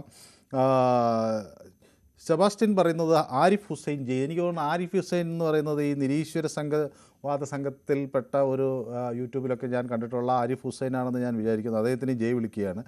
ഓക്കെ, ഒരുപക്ഷെ മതമില്ലാത്ത ഒരു രാജ്യം വരും എന്നാണ് അദ്ദേഹം കരുതുന്നത്. അത് ഷാജി ഭാസ്കർ എന്നോട് പറയുന്നത് ദീപുവിന് പിന്തുണ പ്രഖ്യാപിക്കുന്നു. ഓക്കെ, മനുസാർ ഞാൻ 3 വർഷമായി സ്ഥിരം പ്രേക്ഷകനാണ്, താങ്കൾ ഒരു പുലിയാണെന്ന് സുനിൽ കുമാർ പറയുന്നു. ഓക്കെ, യെസ്, 3 വർഷമായി ഈ പൊതുവേദി കാണുന്ന ഒരാളെന്ന നിലയിൽ സുനിൽ കുമാറിന് എൻ്റെ എല്ലാവിധ നന്ദിയും സ്നേഹവും ഞാൻ അറിയിക്കുകയാണ്. വരദരാജൻ പറയുന്നു പല പുരോഗമന നിയമങ്ങളും ഇന്ത്യയിൽ കൊണ്ടുവരാമായിരുന്നു, കോൺഗ്രസ് പ്രീണനത്തിന് വേണ്ടി മാത്രം നിലകൊണ്ടു എന്നതാണ്. ഓക്കെ, എന്നോടൊപ്പം സിയാദ് എന്നൊരു പ്രേക്ഷകൻ കൊല്ലത്തുനിന്നാണ് ചേരുന്നത്. ശ്രീ സിയാദ് കൊല്ലത്തുനിന്നാണ് വിളിക്കുന്നത് അല്ലേ? ഹലോ. ശ്രീ സിയാദ് ഏത് രംഗവുമായി ബന്ധപ്പെട്ട് പ്രവർത്തിക്കുന്നയാളാണ്? ഞാനൊരു പൊതുപ്രവർത്തകനാണ്, പ്രവർത്തകനാണ്. സന്തോഷം. സിയാദിന് ഈ കേസ് കേട്ടപ്പോൾ എന്ത് തോന്നി? ഇത്തരം ഒരു സംഭവം ദൗർഭാഗ്യകരമായി പോയി എന്ന് തോന്നിയോ? തീർച്ചയായും. ഇങ്ങനെയുള്ള ഒരു മതത്തിലും, പ്രത്യേകിച്ച് ഇങ്ങനെ വാട്സപ്പിലൂടെ അയക്കുന്നത് തീർത്തും എവിടെയും നടക്കുന്ന ഒരു സംഭവമല്ല. ഇതിനു മുമ്പും എന്റെ ജില്ലയായ കൊല്ലത്തെ ഇതിനൊക്കെ റിപ്പോർട്ട് മുമ്പ് വന്നിട്ടുണ്ടായിരുന്നു എന്ന് കേട്ടിട്ടുണ്ട്. പക്ഷേ ഒരു മതവും ഇങ്ങനെ, പ്രത്യേകിച്ച് ഇസ്ലാം മതം, ഇങ്ങനെ ഇതിനെ അനുവദനീയമല്ല. ആളുകൾ പക്ഷേ സ്വാഭാവികമായി ഇത് ഒരു എളുപ്പ വഴിയായി കാണുകയാണ്. 1, 2, 3 എന്ന് പറഞ്ഞങ്ങ് ആളുകളെ ഒഴിവാക്കി പോകാം. അതിൽ ആർക്കും ഒന്നും ചെയ്യാനില്ല, നിയമം തങ്ങൾക്കൊപ്പം തങ്ങൾക്കെതിരെ ഒന്നും ചെയ്യില്ല എന്ന വലിയ ആത്മവിശ്വാസത്തോടു കൂടിയാണ് ചെയ്യുന്നതെന്ന് വേണം കരുതാൻ, അല്ലേ? അതെ അതെ അതെ അതെ അത് മുമ്പേ ഉണ്ടായിരുന്നു എന്ന് പറഞ്ഞാൽ അതിന് ഈ മഹല് കമ്മിറ്റികളുണ്ടല്ലോ, ജമാഅത്ത് കമ്മിറ്റികൾ അങ്ങോട്ടും ഇങ്ങോട്ടുമുള്ള ഒരു സിറ്റിംഗ് നടത്തുകയും 6 മാസത്തോളം രണ്ടുപേരെയും ഭാര്യയാണോ ഭർത്താവിന്റെ കയ്യിലാണോ തെറ്റ് എന്ന് മനസ്സിലാക്കിക്കൊണ്ട് അതിനെ ഒരു ഇതുപോലെ വെച്ച് ജമാഅത്തിന്റെ കീഴിൽ സംസാരിക്കുകയും അവരുമായി ബന്ധപ്പെട്ടവരുമായി വിളിച്ച് സംസാരിക്കുകയും ഇരു ജമാഅത്തുകളും അല്ലെങ്കിൽ ഇരു മഹലുകളും തമ്മിലുള്ള കാര്യങ്ങൾ സംസാരിച്ച് ഒരുവിധം ഒത്തുതീർപ്പാക്കി 2 സാക്ഷിയുടെയും ഇതിന്റെയും പുറത്തൊക്കെ ഒരുപാട് അതിനുള്ള പ്രോസസ്സിംഗ് ഉണ്ട്. ആ പ്രോസസ്സിംഗ് കഴിഞ്ഞിട്ടാണ് ഈ മുത്തലാഖ് പോലെയുള്ള കാര്യങ്ങൾ നടപ്പിലാക്കുന്നത്. ഇത് കേട്ടുകേൾവി പോലും ഇല്ലാത്ത ഒരു രീതിയിലാണ്. അല്ല, ഇപ്പോൾ ഈ സമുദായങ്ങൾ അല്ലെങ്കിൽ സമുദായ അംഗങ്ങൾ ഇപ്പം മെഹല് കമ്മിറ്റികളെയോ പള്ളിയെയോ ഒന്നും ആശ്രയിക്കുന്നില്ല. അവർക്ക് അങ്ങനെ വിദേശത്തിരുന്ന ആയതുകൊണ്ട് ഫോൺ വഴി ഇത് ചെയ്യാം എന്ന് തോന്നുന്നു. അവരുടെ കുടുംബവും ഒന്നും ഈ പള്ളിയുമായി ബന്ധപ്പെട്ടൊന്നും പ്രവർത്തിക്കുന്നില്ലേ?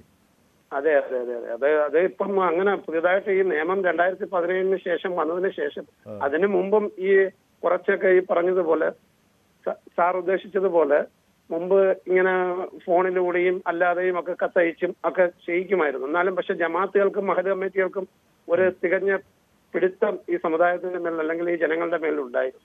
അത് കുറഞ്ഞു വരുന്നതാണോ മനസ്സിലാക്കേണ്ടത്? ആളുകൾ ഇത് അവർ പറയുന്നൊന്നും കേൾക്കാതെ സ്വന്തം നിലയ്ക്ക് കാര്യങ്ങൾ തീരുമാനിക്കുന്നതാണോ മനസ്സിലാക്കേണ്ടത്? അതെ അതെ തീർച്ചയായും. ഇപ്പൊ അങ്ങനെ ഒരു വിഭാഗം ഒരു 10-20% ജനങ്ങൾ അങ്ങനെ വന്നുകൊണ്ടിരിക്കുകയാണ്. പക്ഷെ അതിന് ശക്തമായ രീതിയിലുള്ള ഇത് മഹല് കമ്മിറ്റികൾ എടുക്കണമെന്ന് പറഞ്ഞാൽ മറ്റൊന്നുമല്ല, കല്യാണത്തിന് ഇപ്പൊ എന്തായാലും മഹല് കമ്മിറ്റിയെ സമീപിക്കും. മഹല് കമ്മിറ്റിയെ സമീപിക്കുമ്പോൾ അവർക്ക് ഇതുമായിട്ട് നിയമപരമായിട്ടുള്ള കാര്യങ്ങൾ അല്ലെങ്കിൽ ഒരു സമുദായ അംഗം ഇടപെടേണ്ട കാര്യങ്ങൾ ഒരു ക്ലാസ്, ഒരു 10-20 ദിവസത്തെ ക്ലാസ് 1 മണിക്കൂർ വെച്ചോ 1/2 മണിക്കൂർ വെച്ചോ അവരുടെ സമയം പോലെ, ഗൾഫിൽ നിന്ന് വന്ന് നിൽക്കുന്നവരാണെങ്കിൽ ഒരു 4 ദിവസമോ 3 ദിവസമോ ഒരു സമയം പോലെ കൊടുത്ത് ഇതിന്റെ മുഴുവൻ കാര്യങ്ങളും മനസ്സിലാക്കിക്കൊണ്ട് നീങ്ങുന്നതാണ് നല്ലത്. അങ്ങനെ മഹല് കമ്മിറ്റികൾ കൊണ്ടുവരണം. അതുപോലെ തന്നെ ഇപ്പോഴത്തെ ഈ ലഹരി വിരുദ്ധത്തിനും മഹല് കമ്മിറ്റികളും ജമാഅത്ത് കമ്മിറ്റികളും നല്ല മുൻകൈ എടുത്തുകൊണ്ട് തന്നെ മുന്നോട്ട് വരണമെന്നാണ് എനിക്ക് പറയാനുള്ളത്. ഇപ്പൊ എങ്ങനെയാണ് അവരുടെ ഒരു പ്രവർത്തനം താങ്കൾ എങ്ങനെയാണ് വിലയിരുത്തുന്നത്? മഹല് കമ്മിറ്റികളുടെ പ്രവർത്തനം വളരെ അഭിനന്ദനാർഹമാണ്. ഞാൻ ഈ കേരളത്തിലെ തന്നെ ഏറ്റവും വലിയൊരു ജമാഅത്താണ് എന്റെ ജമാഅത്ത്. ഞാൻ കൊല്ലൂറുള്ള ജമാഅത്തിന്റെ ഒരു അംഗമാണ്. 60,000-ത്തിലധികം മെമ്പറും 11,000-ത്തിലധികം കുടുംബങ്ങളുമുള്ള ഒരു മഹല് കമ്മിറ്റിയാണ്. പക്ഷേ എന്ന് പറഞ്ഞതുകൊണ്ട് അതിൽ തന്നെ ഇപ്പൊ ഞങ്ങള് ജമാഅത്ത് കമ്മിറ്റിയിലേക്ക് നോമ്പിന് ശേഷവും നോമ്പിനും ഒക്കെ ഞങ്ങള് വളരെയധികം ലഹരിക്കെതിരെയുള്ള ബോധവൽക്കരണം എല്ലാ ജുമായികൾക്ക് ശേഷവും സമകാലികമായിട്ടുള്ള കാര്യങ്ങൾ അവതരിപ്പിച്ചുകൊണ്ടുള്ള ഖുത്ബ പ്രസംഗം, അതായത് ജനങ്ങളെ ഉത്ബോധനം ചെയ്യുന്ന യുവാക്കളെ ഉത്ബോധനം ചെയ്യുന്നുള്ള പ്രസംഗങ്ങളാണ്. കഴിഞ്ഞ ആഴ്ച പോലും എന്റെ ജമാഅത്തിൽ നമ്മളുടെ ഇമാമ് ഒരു 10-15 മിനിറ്റോളം ഈ ലഹരി വിരുദ്ധത്തിനും ലഹരിക്ക് അടിമപ്പെടുന്നതിനെ കുറിച്ചും കുഞ്ഞുങ്ങളെ എങ്ങനെ സംരക്ഷിക്കാമെന്നുള്ളതിനെ കുറിച്ചും ഒക്കെ വലിയ ചർച്ചയും ഇതും എല്ലായിടത്തും നടക്കണം. അതുപോലെ എല്ലാ കമ്മ്യൂണിറ്റിയിലും എല്ലാ സമുദായ അംഗങ്ങളിലും ഇപ്പം NSSന്റെ ആയാലും SNDPയുടെ ആയാലും ഈ ലഹരി വിരുദ്ധത്തിന് എതിരെ നമ്മൾ ഒന്നടങ്കം, ഈ സമൂഹം ഒന്നടങ്കം നമ്മൾ ഒരുമിച്ച് കൈകോർത്ത് നിന്നാൽ മാത്രമേ ഇതിനെ നമുക്ക് ദൂരെ കടത്താൻ കഴിയൂ. അതിൽ രാഷ്ട്രീയമോ മതമോ സമൂഹമോ ഒന്നുമില്ല. അടുത്ത വരുന്ന ഒരു തലമുറയെ അവരില്ലായ്മ ചെയ്യുന്ന ഒരു വലിയ, ഇന്ന് തന്നെ മിനിസ്റ്റർ പറഞ്ഞിട്ടുണ്ട്, രാജേഷ് മിനിസ്റ്റർ പറഞ്ഞിട്ടുണ്ട്, ഒരു വലിയ ഇന്റർനാഷണൽ മാഫിയ ഇതിന്റെ പിന്നിൽ പ്രവർത്തിക്കും. ഏതായാലും അത് മറ്റൊരു വിഷയമാണ്, നമുക്ക് വിശദമായി അന്ന് ചർച്ച ചെയ്യാം. ഇതിന്റെ ഇപ്പോൾ നമുക്ക് പറയാനുള്ളത് മഹല് കമ്മിറ്റികൾ കുറച്ചുകൂടെ സ്ട്രോങ് ആയിക്കൊണ്ട് അവരുടെ ജമാഅത്തിൽ നിന്നും എന്തായാലും ജമാഅത്തിന്റെ കത്തില്ലാതെ കല്യാണങ്ങൾ നടക്കാറില്ല. അല്ലെങ്കിൽ പിന്നെ ഗവൺമെന്റ് പരമായ രജിസ്റ്റേഡ് മാരേജ് മാത്രമേ നടക്കാറുള്ളൂ. രജിസ്റ്റേഡ് മാരേജ് വളരെ കുറവാണ്. ഏതായാലും ഈ മയക്കുമരുന്നും ഒക്കെ ഉപയോഗിക്കുന്നവർക്ക് ഈ കല്യാണം കഴിക്കാനുള്ള കത്ത് കൊടുക്കാതിരിക്കണമെന്നാണ് എൻ്റെ ഒരു അഭിപ്രായം. ശരി സിയാദെ, വളരെ സന്തോഷം പങ്കുവച്ചതിന് താങ്കളുടെ അഭിപ്രായം. അത് വളരെ പ്രധാനപ്പെട്ട ഒരു അഭിപ്രായമാണ്. അദ്ദേഹം പൊതുപ്രവർത്തകനാണ്, ഈ മേഖല കമ്മിറ്റിയുമായൊക്കെ ബന്ധപ്പെട്ട് പ്രവർത്തിക്കുന്ന ആളാണ്, ഇത്തരം കാര്യങ്ങളൊക്കെ ഇടപെടുന്ന ഒരാളാണ്. ഉണ്ണികൃഷ്ണൻ പോത്തങ്കോട് നിന്ന് നമുക്കൊപ്പം ചേരുന്നു. ശ്രീ ഉണ്ണികൃഷ്ണൻ, കിച്ചു എനിക്ക് ഹായ് ഹായ് എന്ന് പറയുന്നുണ്ട്. കിച്ചു, ഞാൻ കേൾക്കുന്നുണ്ട് ഹായ് ഹായ് എന്ന് ഞാനും തിരിച്ചു പറയുന്നു. ശ്രീ ഉണ്ണികൃഷ്ണൻ, താങ്കൾക്ക് എന്ത് തോന്നി ഈ വാർത്ത കേട്ടപ്പോൾ? അതിനെ കുറിച്ചപ്പോ പറയാം. താങ്കൾ ഇരുന്നപ്പോ ഗൗരവക്കാരനായി പോയി എന്ന് പറഞ്ഞാൽ എന്താ അടിസ്ഥാനത്തിലാണ് പറഞ്ഞത്? എനിക്ക് മനസ്സിലായില്ല. അതൊരു പ്രേക്ഷകൻ എഴുതിയിരിക്കുകയാണ് ഞാനൊരു ഗൗരവക്കാരനായി എന്നുള്ളത്. അപ്പോൾ എനിക്ക് തോന്നുന്നത് ചിലപ്പോൾ ഞാനിങ്ങനെ ഇരുന്നത് കൊണ്ടായിരിക്കാം. ഇരിക്കുമ്പോൾ നമുക്കൊരു ഇരുത്തം വന്ന് മാധ്യമപ്രവർത്തകനായി പോവുകയായിരുന്നു. താങ്കൾ എന്തുകൊണ്ടാണ് ഗൗരവക്കാരനായെന്നുള്ളത് എനിക്കറിയാം, മറ്റുള്ളവർക്ക് ആർക്കറിയില്ലെങ്കിലും. അത് മറ്റുള്ളവർക്ക് ഞാനന്ന് എനിക്ക് പിന്നീട് ഇവിടെ കറണ്ട് പോയതുകൊണ്ട് പിന്നീടുള്ള ചർച്ചയൊന്നും കേൾക്കാൻ പറ്റിയില്ല. എന്ന് പോലാണ് താങ്കൾ ഗൗരവക്കാരനായതെന്നുള്ളത് എനിക്കറിയാം, ആർക്കറിയില്ലെങ്കിലും എനിക്കറിയാം. കാരണം ഒരു ഫോൺ കോളാണ് ഇതിന്റെ എല്ലാം പിന്നിലെന്നുള്ളത് എനിക്കറിയാം. അതിനുശേഷം താങ്കൾ വളരെ മൂഡൌട്ടായിട്ടാണ് ഞാൻ കണ്ടത്. പക്ഷെ എനിക്ക് ഇങ്ങനെ കാണാൻ എനിക്ക് താല്പര്യമല്ല. അതെ, അത് ആരെന്തൊക്കെ പറഞ്ഞാലും ഞാൻ അതിൽ വേറെ കാര്യം, അത് ഉണ്ണികൃഷ്ണൻ പോത്തക്കോട് ഉദ്ദേശിക്കുന്നത് അല്ല, ഞാൻ പറയട്ടെ, വീണ വിളിച്ചു എന്നുള്ളതാണല്ലോ. അതുകൊണ്ടൊന്നും ഞാൻ ഇതാവില്ല. ഒന്നാമത് രണ്ട് കാര്യങ്ങൾ ഞാൻ പറയാം. ശ്രീ ഉണ്ണികൃഷ്ണൻ, ഒരു വാക്ക് എനിക്ക് അതായത് വീണ ജോർജ്, അവർക്ക് നിങ്ങളെ രാഷ്ട്രീയമായി നിങ്ങൾക്ക് അവരെയൊക്കെ ആക്രമിക്കാം, പക്ഷെ വീണയുടെ ഭാഗത്ത് നിന്ന് ഒരാൾക്കെതിരെയും സഭ്യമല്ലാത്തൊരു ഭാഷാപ്രയോഗം ഒരു ഘട്ടത്തിലും ഉണ്ടാകില്ല. കാരണം എനിക്ക് അവരോടൊപ്പം കുറേ കാലം ജോലി ചെയ്തതിൻ്റെ അറിവുണ്ട്. അങ്ങനെ ഒരു ദേഷ്യം വന്നാലോ അവർക്ക് ഇഷ്ടപ്പെടാത്തൊരു കാര്യം ചെയ്താലോ അത് എത്ര ജൂനിയറായ ഒരാളാണെങ്കിലും സഭ്യമല്ലാത്തൊരു ഭാഷാപ്രയോഗം. പക്ഷേ ആ ഒരു ഫോൺ കോളിന് ശേഷം താങ്കൾ വേറെ ആളായിട്ട് മാറി, പെട്ടെന്നൊരു ചേഞ്ച്. ഞാൻ തന്നെ ആലോചിച്ചു ഇതെന്ത് പറ്റിയത്. അപ്പൊ അതിനിടയിൽ കൂടെ നമ്മളെ ഇതിന്റെ കാരണക്കാരനായിട്ടുള്ള വ്യക്തി വിളിച്ച് ചോദിക്കുന്നത് പേടിച്ചു പോയോ ഇങ്ങനെ പതിറ്റാണ്ട് കൊണ്ട് പേടിക്കേണ്ട ഒരു സാഹചര്യം ഉണ്ടായിട്ടില്ല. നോക്കാം വരുമോ.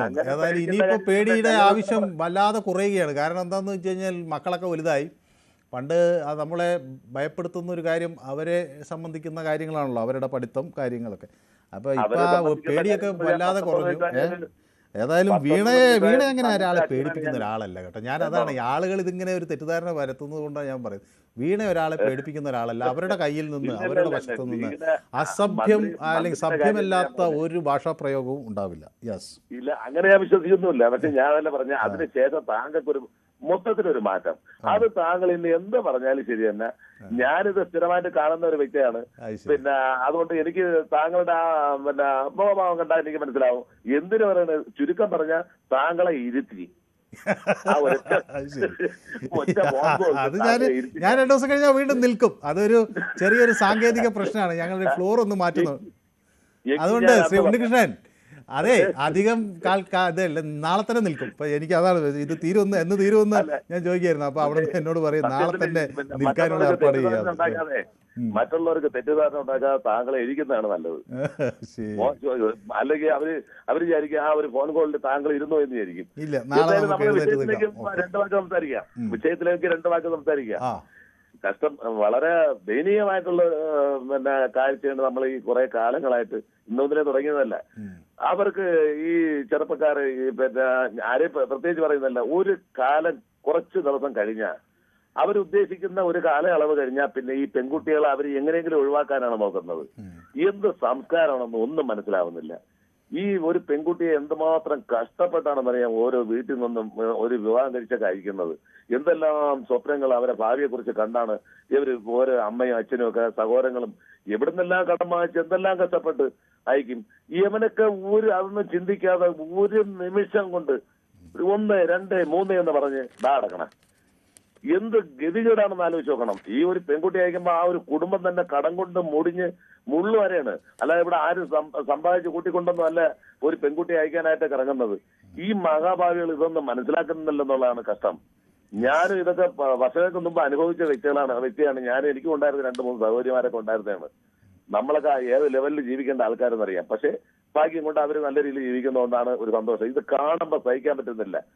വ്യക്തമാണ് താങ്കളുടെ അഭിപ്രായം. ഷാജി ഭാസ്കർ നമ്മുടെ സ്ഥിരം പ്രേക്ഷകൻ ആണ്. ഷാജി എനിക്ക് എഴുതുന്നത്, മന്ത്രി വീണയെ ആക്ഷേപിക്കാൻ ചിലർ ബോധപൂർവം ശ്രമിക്കുന്നു, മനുവിന് മനസ്സിലാകുന്നില്ല എന്ന് തോന്നുന്നു എന്നാണ്. അങ്ങനെ ബോധപൂർവം ശ്രമിക്കുന്നുവെന്ന് ഷാജിക്ക് മനസ്സിലായ സാഹചര്യത്തിൽ അത് അങ്ങനെ ഉണ്ടെങ്കിൽ അത് പ്രേക്ഷകർക്ക് മനസ്സിലാവും എന്നാണ് ഞാൻ വിചാരിക്കുന്നത്. അപ്പോൾ ആരെയും ആക്ഷേപിക്കാൻ ഞങ്ങളാരെയും അനുവദിക്കുന്നില്ല, ഞങ്ങളത് ഉദ്ദേശിക്കുന്നുമില്ല. എനിക്ക് അവരെ അറിയാം, പരിചയമുണ്ട്, ഒരുമിച്ച് ജോലി ചെയ്തതാണ്.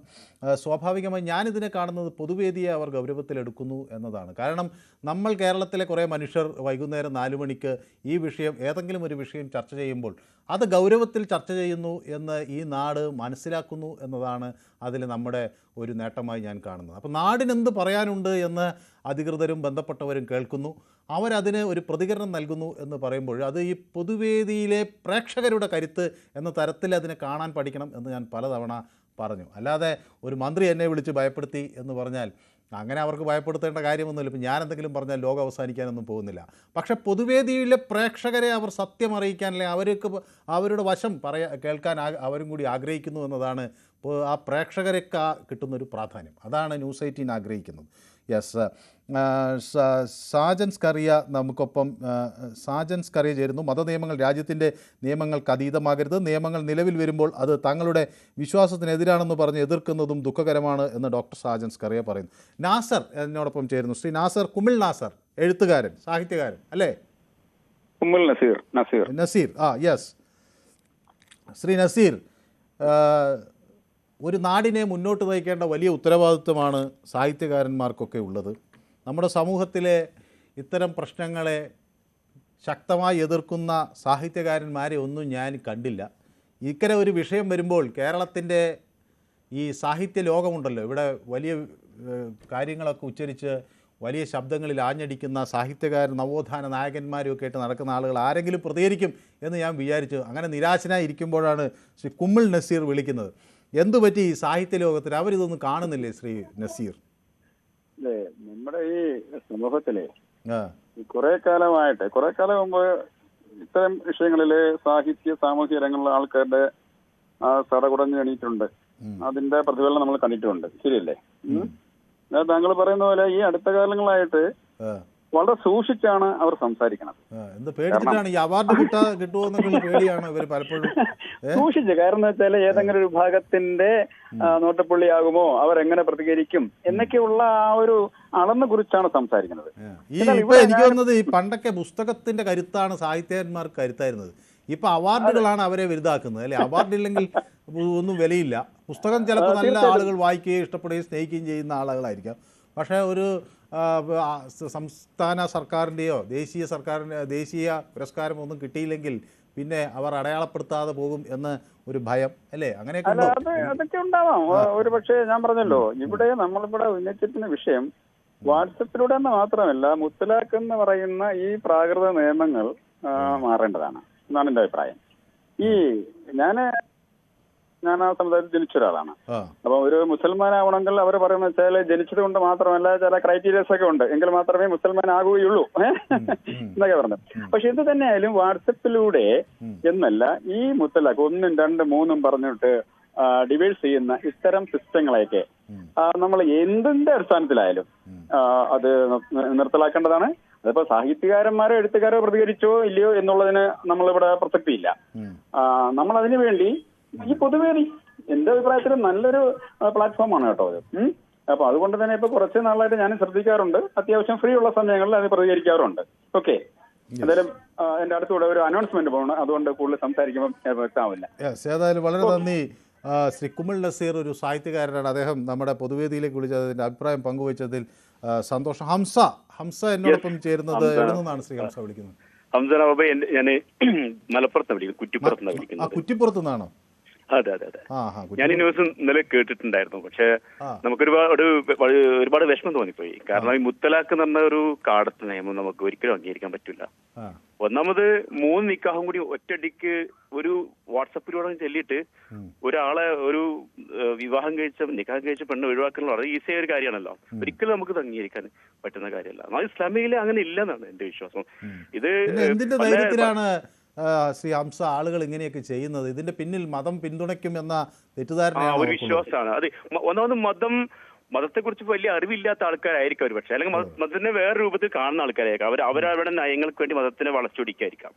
ഒരിക്കലും ഇതിനെ നമുക്ക്, കാരണം അവർക്ക് തമ്മിലുള്ള ഈ ഭാര്യയും ഭർത്താവും തമ്മിലുള്ള വൈരാഗ്യം ഉണ്ടല്ലോ, ഈ വൈരാഗ്യം മൂത്തപ്പം അയാൾക്ക് ലാസ്റ്റ് ഒഴിവാക്കാൻ വേണ്ടി ലാസ്റ്റ് ഈ മതത്തിന്റെ ഇതെടുത്ത് അങ്ങോട്ട് വാട്സപ്പിലൂടെ ഒഴിവാക്കാൻ ശ്രമിച്ചതായിരിക്കും. ഞാൻ താങ്കളിലേക്ക് മടങ്ങി വരാം. എനിക്ക് മറ്റൊരു ആളിലേക്ക് പോകണം. നമ്മുടെ ബഹുമാന്യായ അഡ്വക്കേറ്റ് ഷുക്കൂർ, ശ്രീ ഷുക്കൂർ അഡ്വക്കേറ്റ്, താങ്കളെ ഈ വിഷയത്തിൽ വളരെ ശക്തമായി ഇടപെട്ടു. ഇത് സത്യത്തിൽ ഒരു അഭിനന്ദനം അർഹിക്കുന്ന ഒരു കാര്യമാണ്. ഒരു സാധാരണക്കാരിയായ യുവതിക്കും അവരുടെ അച്ഛനും നീതി ഉറപ്പാക്കുന്ന ഒരു നടപടിയാണ് ഇത്. തുടർന്ന് മുന്നോട്ട് പോകുമ്പോൾ ഇവർക്ക് നീതി ലഭിക്കും എന്ന് നമുക്ക് ഉറച്ച് വിശ്വസിക്കാറായോ ശ്രീ ഷുക്കൂർ വക്കീൽ? തീർച്ചയായും അവർക്ക് നീതി ലഭിക്കുക തന്നെ ചെയ്യും. നിലവിലുള്ള നിയമവ്യവസ്ഥ അനുസരിച്ച് അവർക്ക് ലഭിക്കാവുന്ന എല്ലാ നിയമപരമായ സംരക്ഷണം ഉറപ്പാക്കാനുള്ള ശ്രമം നമ്മുടെ ഭാഗത്ത് നിന്നുണ്ടായിട്ടുണ്ട്. അവരിപ്പോ ഈ പോലീസ് സ്റ്റേഷനിൽ പരാതി കൊടുത്തു, FIR രജിസ്റ്റർ ചെയ്തു. ആ FIR രജിസ്റ്റർ ചെയ്തത് ഒന്ന് BNS വഴി, BNS-ലെ സ്ത്രീധന പീഡനം വകുപ്പ് അനുസരിച്ചിട്ടും, രണ്ടാമത്തത് ഈ മുസ്ലിം സ്ത്രീ സംരക്ഷണം വിവാഹ സംരക്ഷണ നിയമത്തിലെ വകുപ്പ് 3-4 അനുസരിച്ചിട്ടാണ് FIR വന്നിട്ടുള്ളത്. അത് വിചാരണ പൂർത്തിയാക്കി കോടതി ഈ പെൺകുട്ടി ഈ വസ്തുത മുഴുവൻ കോടതിയിൽ പറയുകയാണെങ്കിൽ ഈ വോയിസ് ക്ലിപ്പിന്റെ നിജസ്ഥിതി കോടതിക്ക് ബോധ്യപ്പെടുത്തി കഴിഞ്ഞാൽ തീർച്ചയായും അയാൾ ശിക്ഷിക്കപ്പെടുക തന്നെ ചെയ്യും. അതിന് പുറമെ താങ്കളോടൊരു നിയമവിദഗ്ധൻ എന്ന നിലയിൽ എനിക്കൊരു കാര്യം കൂടി ചോദിക്കാനുള്ളത്, ഇപ്പം നമ്മൾ പല ആളുകളും പ്രത്യേകിച്ച് ഇത് ഇപ്പോൾ ഈ മുത്തലാഖ് ഇത് സംബന്ധിച്ച് ട്രിപ്പിൾ തലാഖ് ഇതിനെ എതിർക്കുന്ന, അല്ലെങ്കിൽ നമ്മുടെ ഈ മുസ്ലിം വിമൻ ബിൽ 2019 എതിർക്കുന്ന പല ആളുകളും പറയുന്നത് ഒരു മതത്തിന് നേരെ മാത്രമുള്ളൊരു ആക്രമണമാണെന്നാണ്. അപ്പോൾ അതേസമയം ഇത് ഹിന്ദു വിഭാഗത്തിലാണെങ്കിൽ അല്ലെങ്കിൽ മറ്റ് ക്രിസ്ത്യൻ വിഭാഗത്തിലാണെങ്കിൽ ഭാര്യയെ ഉപേക്ഷിക്കുക, ഡിസേർട്ട് ചെയ്യുക എന്നതിനെ ഒരു ക്രിമിനൽ കുറ്റമായി കാണുന്നില്ല എന്നതാണ്. അപ്പോൾ അവർക്ക് കൂടി ഇങ്ങനെ ഒരു കർശനമായ നിയമം വരേണ്ടതുണ്ടോ? എന്താണ് ഒരു നിയമവിദഗ്ധൻ എന്ന നിലയിൽ താങ്കൾക്ക്? അല്ല, ഇത് രണ്ടും തമ്മിൽ വ്യത്യാസമുണ്ട്. ഭാര്യയെ ഉപേക്ഷിക്കുന്നതിൽ മുസ്ലിങ്ങൾക്കും ഹിന്ദുക്കൾക്കും ക്രിസ്ത്യാനികൾക്കും മതമില്ലാത്തവർക്കൊക്കെ ഭാര്യ ഉപേക്ഷിച്ച് പോകുന്നവർക്ക് നിയമ നടപടി സ്വീകരിക്കാൻ വേണ്ടി CRPC 125 നേരത്തെ ഉണ്ടായിരുന്നു. ഇപ്പൊ അത് BNS 144 ആയിട്ടുണ്ട്. ഇത് മറ്റു ഒരു സമുദായത്തിലും ഇൻസ്റ്റേനിയസ് ആയിട്ട് ഒരാളെ വിവാഹമോചനം നടത്തുന്ന ഒരു സാഹചര്യം നിലവിലില്ലാത്തതുകൊണ്ട് എല്ലാവർക്കും വിവാഹമോചനം നടക്കണമെങ്കിൽ കോടതി വഴി പോകണം. മുസ്ലിം പേഴ്സണൽ ലോ പ്രകാരം ഈ തലാഖിനുള്ള ഒരു അവകാശം മുസ്ലിം ആണുങ്ങൾക്ക് ഉണ്ട്. അത് പക്ഷേ വിശുദ്ധ ഖുർആനും പ്രവാചകചര്യയും പണ്ഡിതന്മാരൊക്കെ പറയുന്ന രീതിയിലല്ല ഇവിടെ ഉപയോഗിക്കുന്നത് കൊണ്ടാണ് ഇത്തരം ഒരു നിയമത്തിന്റെ അവസ്ഥയിലേക്ക് വന്നത്. ഇത് സുപ്രീം കോടതി മുത്തലാഖ് നിരോധിച്ചതാണ്. സുപ്രീം കോടതി തന്നെ റദ്ദ് ചെയ്തതാണ്. ഈ രാജ്യത്ത് മുത്തലാഖ് നടക്കില്ല. അങ്ങനെ ഒരാൾ ഇപ്പൊ ഈ കുട്ടി വിവാഹമോചിതയല്ല കേട്ടോ. നിയമത്തിന്റെ അടിസ്ഥാനത്തിൽ ഈ കുട്ടി വിവാഹമോചിതയല്ല. അയാൾ ധരിച്ചു വെച്ചിരിക്കുന്നത് വിവാഹമോചിതയായെന്നാണ്. വിവാഹിതയായ സ്ത്രീക്കുള്ള എല്ലാ അവകാശവും ഈ പെൺകുട്ടിക്കുണ്ട്.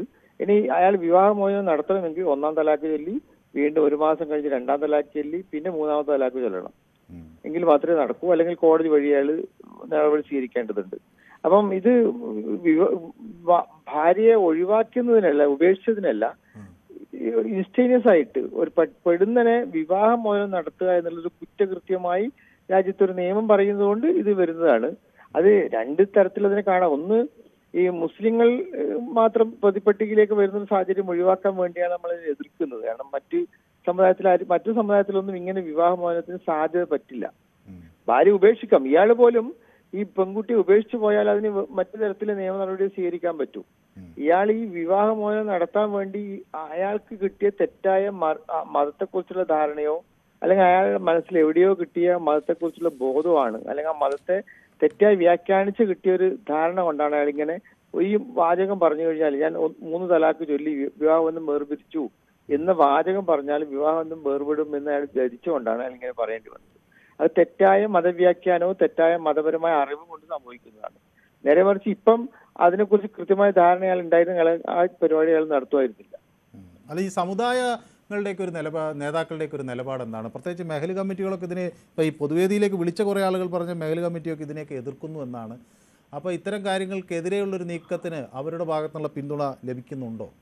അല്ല, പൊതുവെ മഹല്ല് കമ്മിറ്റികളൊക്കെ ഇത്തരം തലാഖുകൾക്കെതിരെ തന്നെയാണ്. നമ്മുടെ സമൂഹത്തിൽ മഹല്ല് കമ്മിറ്റികൾ ഈ വിവാഹ പ്രശ്നവുമായി ബന്ധപ്പെട്ട് നിരവധി ചർച്ചകൾ നടത്താറുണ്ട്. അതിനാവശ്യമായ സഹായം ചെയ്തു കൊടുക്കാറുണ്ട്. ഈ സ്വർണ്ണമൊക്കെ തിരിച്ചു വാങ്ങി കൊടുക്കാൻ വേണ്ടി ശ്രമം നടത്താറുണ്ട്. മഹല്ല് കമ്മിറ്റികളും മുസ്ലിം സമുദായത്തിന്റെ അകത്തുള്ളവരും സാധാരണഗതിയിൽ എതിരാണ്. പക്ഷേ ഇങ്ങനെ തലാഖ് ചൊല്ലിക്കഴിഞ്ഞാൽ, ഞാൻ 1, 2, 3 തലാഖ് ചൊല്ലി എന്ന് പറഞ്ഞു കഴിഞ്ഞാൽ പിന്നെ ആ ബന്ധം നിലനിർത്താൻ വേണ്ടി മതപരമായ ഭയങ്കര ബുദ്ധിമുട്ടാണ്. അത് നിയമം അനുവദിക്കുന്നില്ല. ഇനി അയാൾക്ക് ഈ പെൺകുട്ടിയായിട്ട് ബന്ധം സ്ഥാപിക്കണമെങ്കിൽ മതപരമായ വിശ്വാസപ്രകാരം, മുസ്ലിം സ്കോളേഴ്സിന്റെ റൈറ്റിംഗ്സ് പ്രകാരം ഈ പെൺകുട്ടി മറ്റൊരാളുമായി വിവാഹം കഴിഞ്ഞ് അവർ കോൺസ്യൂമേഷൻ നടന്ന് അയാൾ തലാഖ് ചൊല്ലിയതിനു ശേഷം ഇനി ഇയാളുമായിട്ട് ബന്ധം മതപരമായി പാടുള്ളൂ. അത് വലിയ അഡിൽസ് ആണ്. അത് സ്ത്രീ വിരുദ്ധമായ ഒരു സമീപനമാണ്. അതിന് ഇടക്കല്യാണം എന്നാ പറയുക. അപ്പൊ പക്ഷെ അതിനെ എതിർക്കാൻ മത നേതാക്കൾക്കും മഹല്ല് കമ്മിറ്റികൾക്കും കഴിയും ചെയ്യുക. കാരണം മതപരമായി അങ്ങനെ ഒരു വസ്തുത ഉണ്ട്. മുത്തലാഖ് എന്ന് പറയുന്നത് രാജ്യത്ത് നിയമം വഴി നിരോധിച്ചതാണെങ്കിൽ പോലും അങ്ങനെ ഒരാൾ ചൊല്ലിക്കഴിഞ്ഞാൽ ആ ബന്ധം നിലനിൽക്കില്ല എന്നുള്ള നിയമത്തെ അനുകൂലിക്കാൻ മതപണ്ഡിതന്മാർ തയ്യാറാവുമെന്ന് എനിക്ക് തോന്നുന്നില്ല. വ്യക്തമാണ്, താങ്കളുടെ പ്രതികരണം കൃത്യമാണ്. ഏതായാലും വളരെ നന്ദി ഈ പ്രേക്ഷകർക്ക് ഈ കാര്യങ്ങൾ വിശദീകരിച്ചു കൊടുക്കുന്നത്. ഒരു അഭിഭാഷകൻ എന്ന നിലയിലുള്ള ഇടപെടലും വളരെയധികം സന്തോഷം. എന്നോടൊപ്പം ഈ വാർത്ത പുറത്തു കൊണ്ടുവന്ന റിപ്പോർട്ടർ KV ബൈജു, ഒരു 2.5 പതിറ്റാണ്ടിലധികം കാലം മാധ്യമരംഗത്ത് ബൈജു നടത്തിയ കൃത്യമായ ഇടപെടലുകൾ പലതും എനിക്ക് ഓർമ്മകളിൽ നിന്ന് തന്നെ എണ്ണിപ്പറയാനാകും. ബൈജു, ഇത് ബൈജുവിൻ്റെ കൂടി വിജയമാണ് അല്ലേ? മനു, തീർച്ചയായും ഈ വീട്ടിൽ ഈ വാർത്ത റിപ്പോർട്ട് ചെയ്യാൻ പോകുമ്പോൾ വലിയൊരു സങ്കടമായിരുന്നു. കാരണം ആ കുട്ടി കഴിഞ്ഞ ഒരാഴ്ചയായി ആശുപത്രിയിലായിരുന്നു. മാനസികമായി ഇപ്പോഴും ആ കുട്ടിക്ക് ഈ ഒരു സംഭവം, ഇത്തരത്തിലുള്ള ഒരു മുത്തലാഖ് ചൊല്ലി തന്നെ ഒഴിവാക്കിയെന്ന് വിശ്വസിക്കാൻ ഇപ്പോഴും കഴിയാത്തൊരു സാഹചര്യം. അത് മാത്രമല്ല, 4 പെൺമക്കൾ അടങ്ങിയ ഒരു കുടുംബത്തിന്റെ മൂത്ത കുട്ടിയാണിത്. ഇൻസ്റ്റാഗ്രാം വഴിയാണ് ഇവർ പരിചയപ്പെടുന്നതും പിന്നീട് വീട്ടുകാർ ആലോചിച്ചാണ് ഈ വിവാഹം നടത്തുന്നതും. അത്തരത്തിൽ വലിയ ഒരു സങ്കടകരമായ ഒരു കാഴ്ചയായിരുന്നു അവിടെ. ഏതായാലും ബൈജുവിന്റെ ഇടപെടലോടുകൂടി പോലീസ് ഇന്ന് ഈ വിഷയത്തിൽ തങ്ങൾക്ക് അങ്ങനെ വെറുതെ കൈകഴുകി നിൽക്കാനാകില്ല എന്ന് ഉറപ്പിച്ചു അല്ലേ? തീർച്ചയായും ഇന്ന് രാവിലെയാണ് നമ്മൾ വീണ്ടും ഈ ഫോളോ അപ്പ് എന്ന നിലയിൽ ഈ വാർത്തയുമായി മുന്നോട്ട് പോയത്. കാരണം 2-3 ദിവസമായി പോലീസ് സ്റ്റേഷൻ കയറി ഇറങ്ങേണ്ട ഒരു അവസ്ഥയായിരുന്നു ഈ പിതാവിനും മകൾക്കും. ഈ പരാതി 27-ാം തീയതി നൽകി ഇതുവരെ ഇതിൽ കേസെടുക്കാത്ത ഒരു സാഹചര്യം ഉണ്ടായിരുന്നു. ഒടുവിൽ നമ്മൾ ബൈജുവിന്റെ ഇടപെടൽ 27-ാം തീയതി മുതൽ അവർ നടന്ന് ക്ഷീണിതനാകുമ്പോൾ ബൈജു അതിൽ ഇടപെട്ടു എന്നത് എനിക്ക് അങ്ങേയറ്റം അഭിമാനത്തോടു കൂടി ഈ പൊതുവേദിയിലിരുന്ന് പറയാൻ കഴിയും. വളരെ നന്ദി ബൈജു, ഈ സമയം കൂടി നമുക്കൊപ്പം ചേർന്നതിന്. ഏതായാലും ഗാർഹിക പീഡനത്തിന് ഇരയാക്കി സ്ത്രീധനത്തിൻ്റെ പേരിൽ ശാരീരികവും മാനസികവുമായി പീഡിപ്പിച്ച് അങ്ങനെ ഒടുവിൽ ഇൻസ്റ്റാഗ്രാമിൽ പരിചയപ്പെട്ട യുവതിയെ വാട്സപ്പ് വഴി മുത്തലാഖ് ചൊല്ലിയ ഒരാൾ നിയമ നടപടി നേരിടുകയാണ്. അത് നിയമത്തിൻ്റെ വിജയമാണ് എന്ന് ഉറപ്പിച്ച് പറയേണ്ടി വരും. ഇന്നത്തെ പൊതുവേദി ഇവിടെ അവസാനിക്കുകയാണ്. നാളെ മറ്റൊരു വിഷയവുമായി വീണ്ടും കാണാം. നന്ദി, നമസ്കാരം.